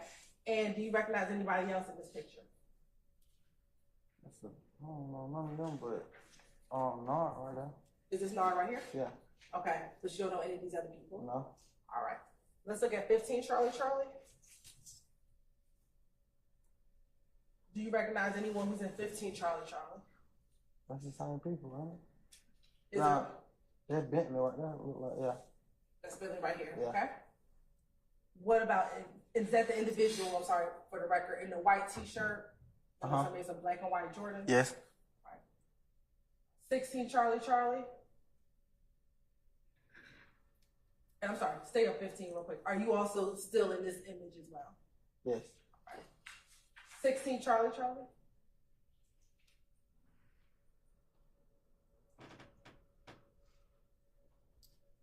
Oh, excuse me, I'm sorry.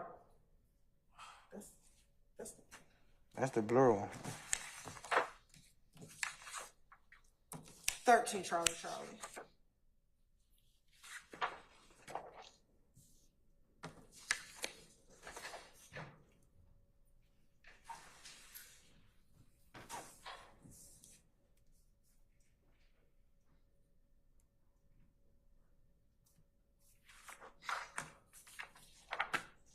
Who's that at 13 Charlie Charlie?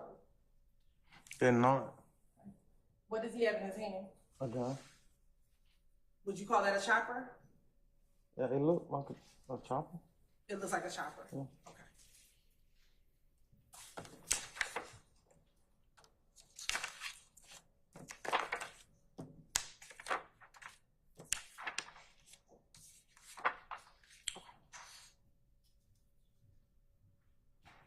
Does that look like the store that you went to on April 12, 2015? I don't remember how it looked, but I'm at the store right now. Okay. Say that one more time. I said I don't remember how it looked. Okay. Now, at the store, do you recall telling Detective Gaither and Detective Dennis that after you ran up to the other car, that you walked back to the door and you kind of motioned for Hot Rod and Bentley to come out of the store? It looked like I was coming out the store with them. Do you recall telling Detective Gaither that you kind of motioned, because they looked scared, so you kind of motioned for them to come out the store as if they didn't have to be scared anymore because you were there? No, I don't remember.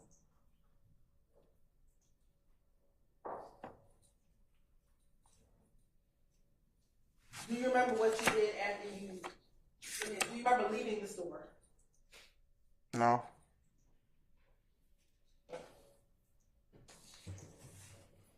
Do you remember telling Detective Gaither and Detective Dennis that once Bentley and Hot Rod got out the store, that you and Nard got back into the vehicle, Nard being the driver and you being the passenger? You don't remember Fatty ever even got out the car, and that you all left, as well as Hot Rod and Bentley got in their car and y'all all left the gas station? I do not remember that. Say, That was so long ago, I don't remember.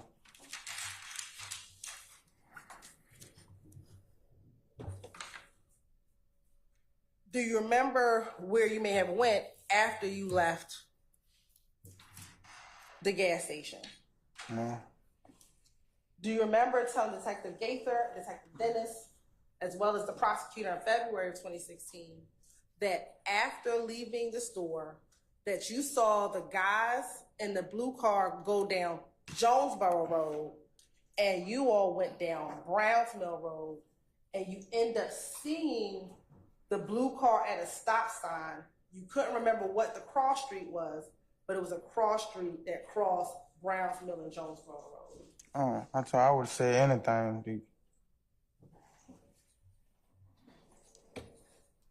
But you did plead guilty to this crime that we're discussing. Yeah. Correct?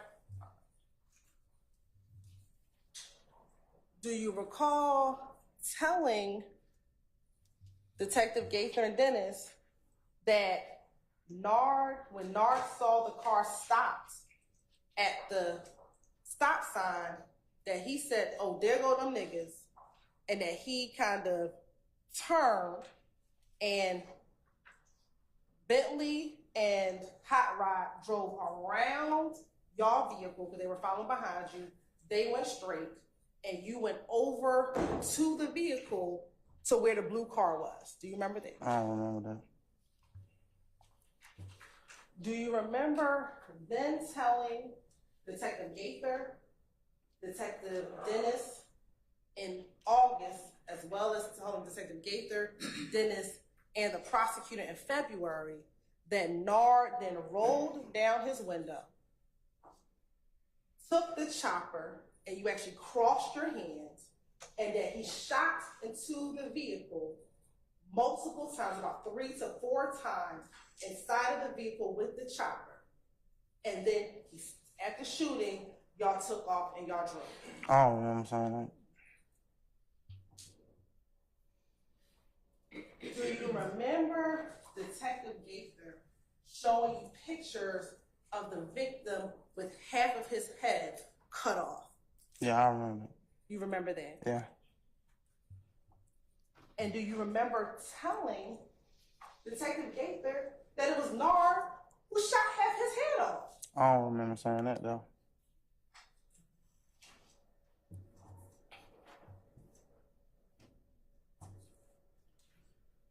Do you remember telling Gaither, Detective Dennis, and the prosecutor in February that the reason why you went over there was because Bentley and Hot Rod said that they were in trouble? They thought that these 4 young men were trying to follow them. I don't remember none of that.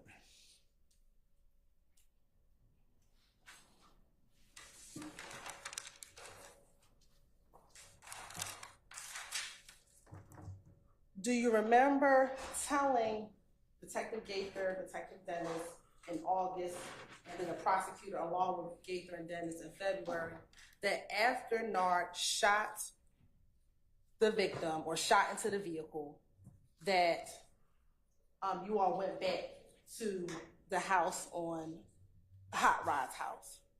I don't recall saying that. Do you recall where Hot Rod's house was? I don't even remember nobody named Hot Rod. That sounds like a toy car. Did you know someone by the name of Rodney Allison? No.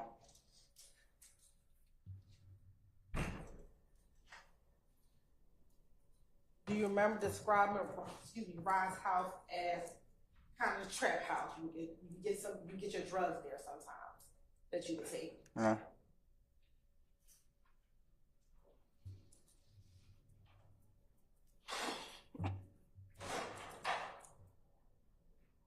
Do you remember telling Gaither and Dennis, because they asked you where was this house located, that you kind of went through? It was off of Bromack, and then you could turn on another street, and it was a brown house with a gate with a sloped down driveway. No.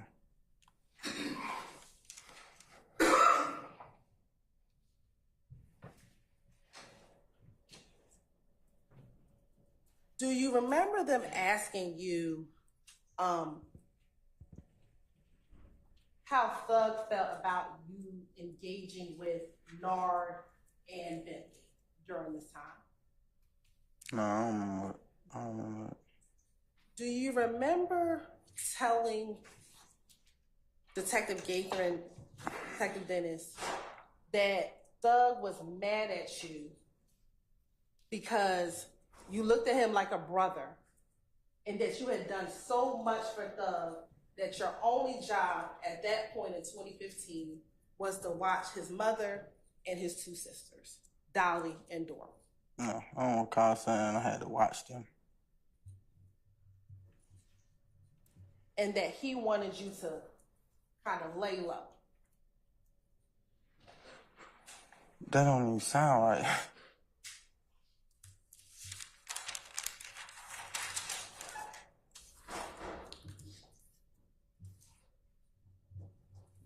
Do you recall you telling them that Thug said he would take care of the clothes, the shoes, and the house so long as you protected them because you had already done enough for him? I don't know nothing about that. He was already taking care of his family.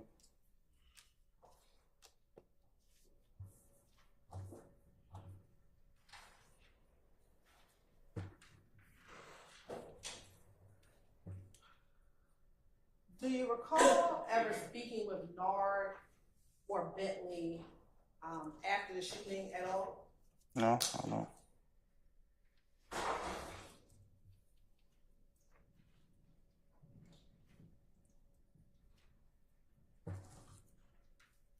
Let me ask you this, back in 2015, in April of 2015, did you have that YSL tattoo on your face?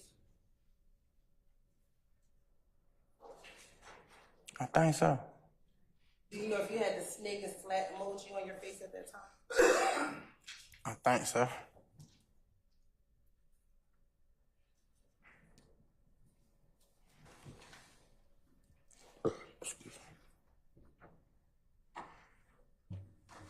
Now, do you know why you were so willing to just grab a chopper and go up to the Citgo gas station without any questions asked to protect Bentley? Probably high. It sound like a movie. But high or not, did you see yourself in those images at the Citgo gas station?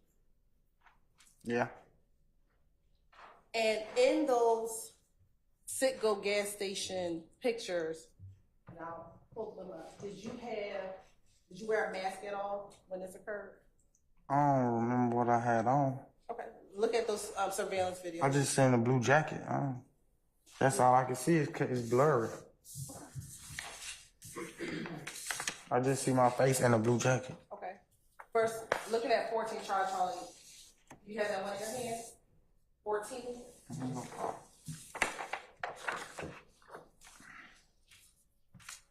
Yeah, it's in my hand. Do you have a mask on? No, I can see my face.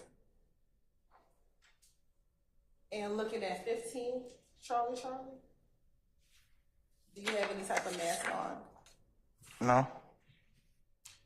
And it's 16 Charlie.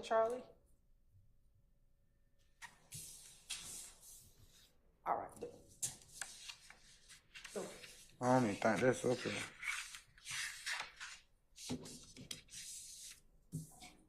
I ain't got no 16. Now, when you were meeting with Detective Gaither, Detective Tennis in August, wait a minute. Did you first meet with Detective Gaither and Dennis first in July of 2015 when you were arrested? I don't know when I met with him. I remember meeting with him though. Say that again. I don't know when it was I met with him, but I remember like meeting with them. Did you meet with them twice at Atlanta Police Department? I don't know how many times it was. I remember like meeting detectives. When you met with the detectives, was Mr. Williams present in a room with you when you met with the detectives? Was Mr. Jeffery Williams in the room with you when you met with detectives? No. Was Shannon in the room with you when you met the detectives? No. What about when you did the proffer agreement? Was Mr. Williams in a room with you when you did the proffer agreement? What that mean? When you were in that room with the prosecutor, Gaither, Dennis, and you were in this Before room, I pleaded guilty? before you pleaded guilty. No. And when you spoke to Detective Gaither and Dennis, both in in August of 2015 and February 2016, were you able to tell them everything that happened on April 12th, 2015? I don't know. I don't remember what I told him. I told you I would have told him anything to get home to my family. You saw a person with half of his head. That's not a story, right? In the courtroom, yeah. In the courtroom, you saw that individual. Yeah. Right. And that's the individual that's in your indictment, Dexter Montgomery. I guess that's it. It's not a story that half his head is shot off. I seen it. All right. So that's a fact. Yeah. It's not fiction. No.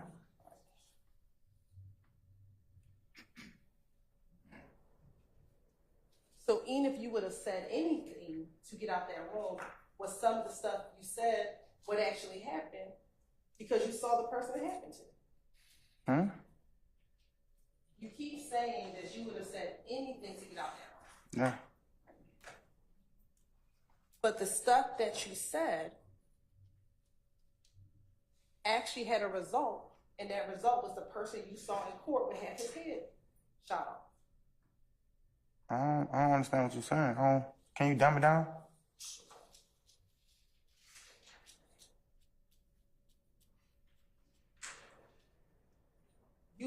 Did you tell Gaither and Dennis, not once, but twice, what you knew about what happened on April 12, 2015? I don't remember what I told him. I know I met with him though. I'm sorry, say that one more time. I don't remember what I told him specifically, but I remember like meeting with him. Okay. And when you met with them, they want you to tell them the truth about what happened. Yeah, that's what they asked for. Okay. And in order to get whatever deal you want to get, you told them the truth about what happened that day. I told him whatever I wanted to tell him to get home quicker. I just told you that. I've been telling that all day. But whatever you told them, there was actually a person who got shot, that Nard shot. I assume, I don't know. But you pled guilty to these charges. Yes. And the charge that you pled guilty to was based upon what you told Detective Gaither in August and in February. I don't understand. Man, what you confusing me now.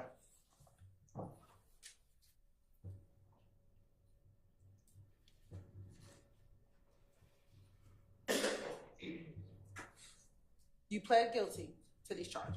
Yes. You pled guilty to participation in a criminal street gang. Yes. Both you and Nard are part of YSL, the criminal street gang. Yeah, I was charged with criminal street activity before, yeah. And you were charged with Nard. Yeah. You were also charged with aggravated assault. Mm-hmm. Is that a yes? Yes. And that was for one count of shooting Dexter Montgomery. Yeah. And you were also charged, I don't know if you pled to it, but you were also charged with shooting in a car where D'Angelo White was inside of that car. I don't even know who that is. Let me show you what's been admitted as State's Exhibit 7BB. Do you know that individual? Never seen him in a day in my life. You never seen him? On your indictment, is there a count for an individual by the name of D'Angelo White?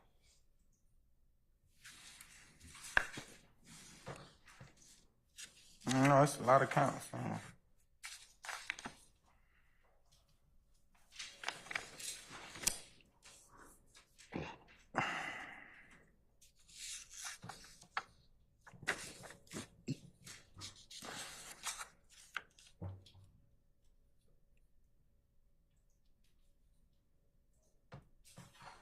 Count 9.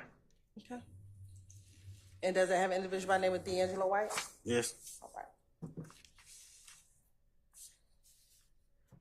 And you pled guilty to having a gun? Or did you plead guilty to having a gun? I just pled guilty to whatever they. I was ready to go home. Okay. Did you plead guilty to having a gun?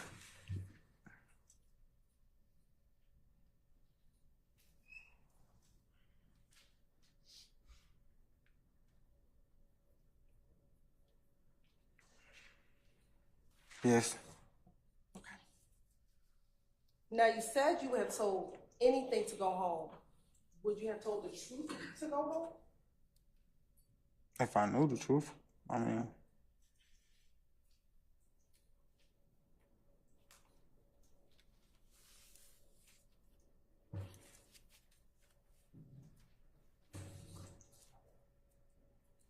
Now, Mr. Murphy, today you are not telling this jury what you told the police back in August of 2016. Why not? I don't remember. I don't want to lie to them. Do you not remember because you have to testify in this court in front of all these individuals sitting on this side of the room? No.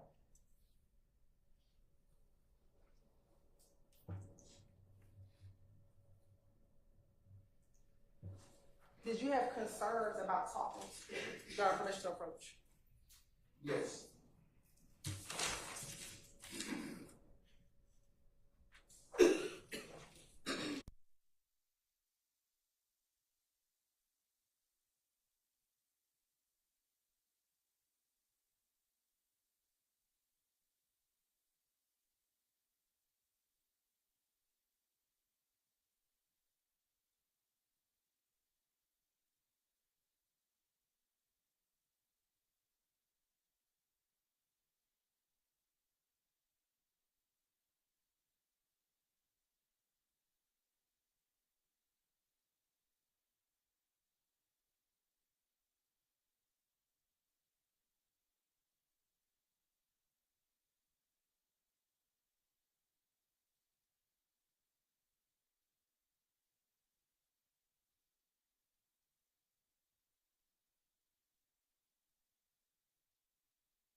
Mr. Murphy come back, please?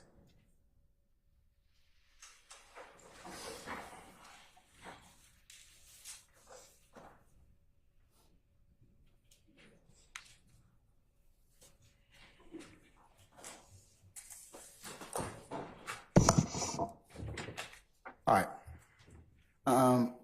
Members of the jury, we have gotten to a point in the day where I think it might be appropriate for us to stop at this point.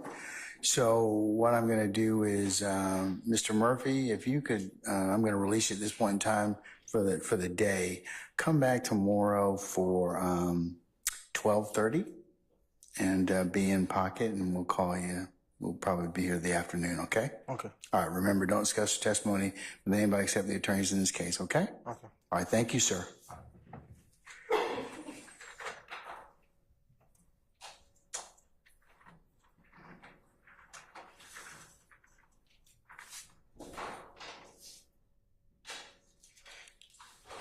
All right, members of the jury, before we recess for today, as promised, I'm going to go ahead and just kind of give you kind of where we are for the next few days. So tomorrow's the 12th. We'll come at 12:30. We'll start around 1 o'clock, and we'll be here until about 5 p.m. On Monday the 15th, I'll ask you to report for 8:30, and we'll be here. We'll be here the day. The 16th, Tuesday, we're going to have a short day because one of your members has a medical appointment. So we're going to go from 10. You'll report for 9:30, and we'll go to about 12:30, and that will complete our business for that day. The next day, the 17th, you'll report at 12:30, and we'll go to about 5. The 18th, you'll report for 8:30, and we'll go to about 1:45. One of your members has a doctor's appointment. And then that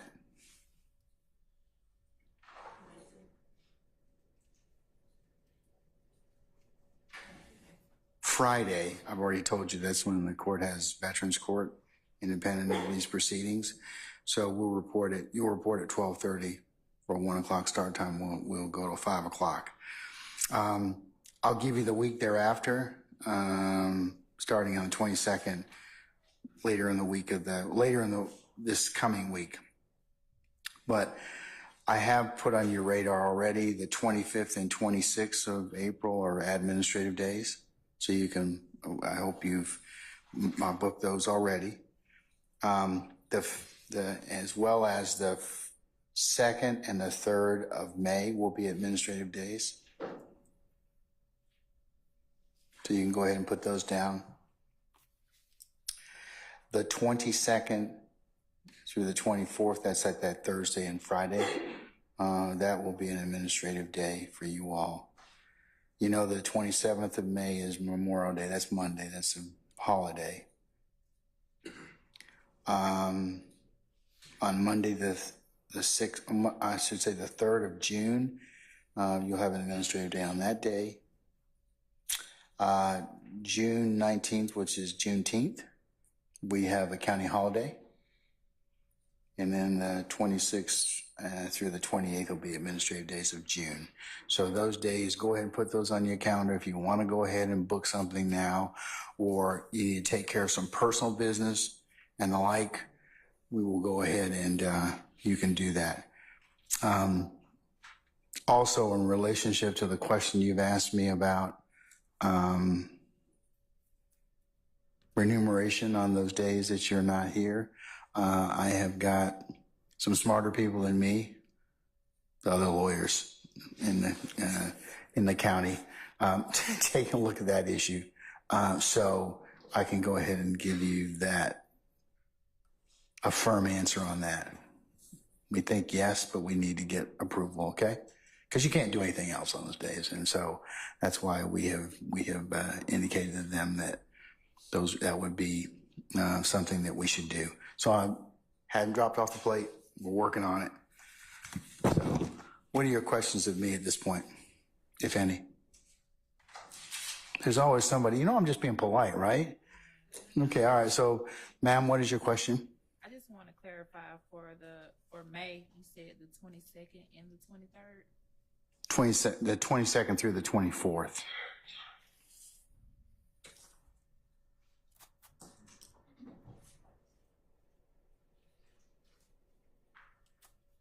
So I'm sorry, you're absolutely right.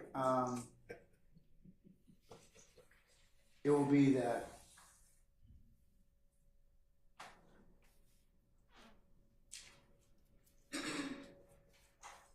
We will work on the 22nd. So it's actually the 23rd and the 24th. So thank you for that clarification. You're welcome. You're very welcome. She's probably thinking, oh, you just cheated yourselves out of the day. Thanks a lot. Okay. All right, but yes, I would have clarified it later on. I would have been, I can't get my stuff together. All right, any other questions of me, administrative in nature? Okay, all right.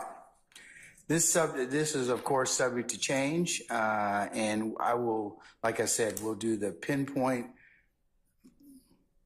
when-year report and on a week-to-week basis, because sometimes that changes. I need to tweak it, but for the most part, that's our schedule for tomorrow and for next week. Okay. All right.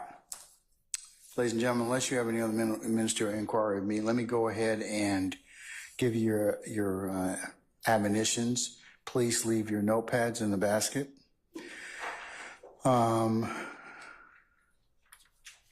Remember, do not discuss this case amongst yourselves in small groups and onesies and twosies or little. And as you're sitting back there, it will be a violation for you to recap the case, recap person's testimony, consider anything that we have discussed out here until such time as I tell you when you're to begin your deliberative process. Please also resist temptation of listening to any third-party accounts of this particular proceedings as they go along. Don't go to any podcasts, any other printed material, or certainly anything that's been reported in the news media in regards to this case.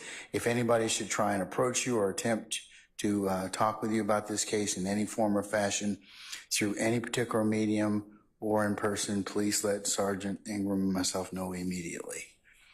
And again, ladies and gentlemen, don't go by and visit any of the scenes that may be depicted or you've heard of in this particular case. That would be a violation for you to do so. And the last thing, as usual, ladies and gentlemen, thank you for your patience and your continued patience with us. And unless you have any other inquiry of me, then ladies and gentlemen, we will see you tomorrow, 12:30, for an anticipated 1 o'clock start time. And then we'll be here the afternoon and we'll see where the day leads us at that point, okay? All right, ladies and gentlemen, all rise.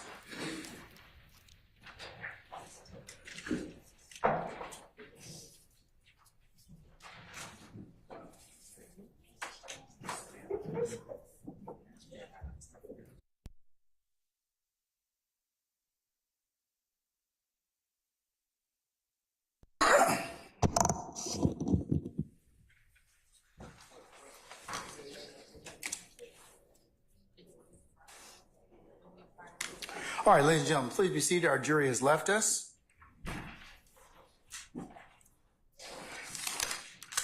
All right, is there anything else I need to take up with you all for the good of the order? If not, we'll continue with Mr. Murphy's examination tomorrow. How much longer do we have with Mr. Murphy? Just ballpark? Ballpark, an hour and a half. All right, so he may be with us at least the rest of the afternoon and potentially Monday. Yes. Okay. All right. All right, anything else at this point in time, gentlemen, lady? Or ladies, I should say. Okay. All right. All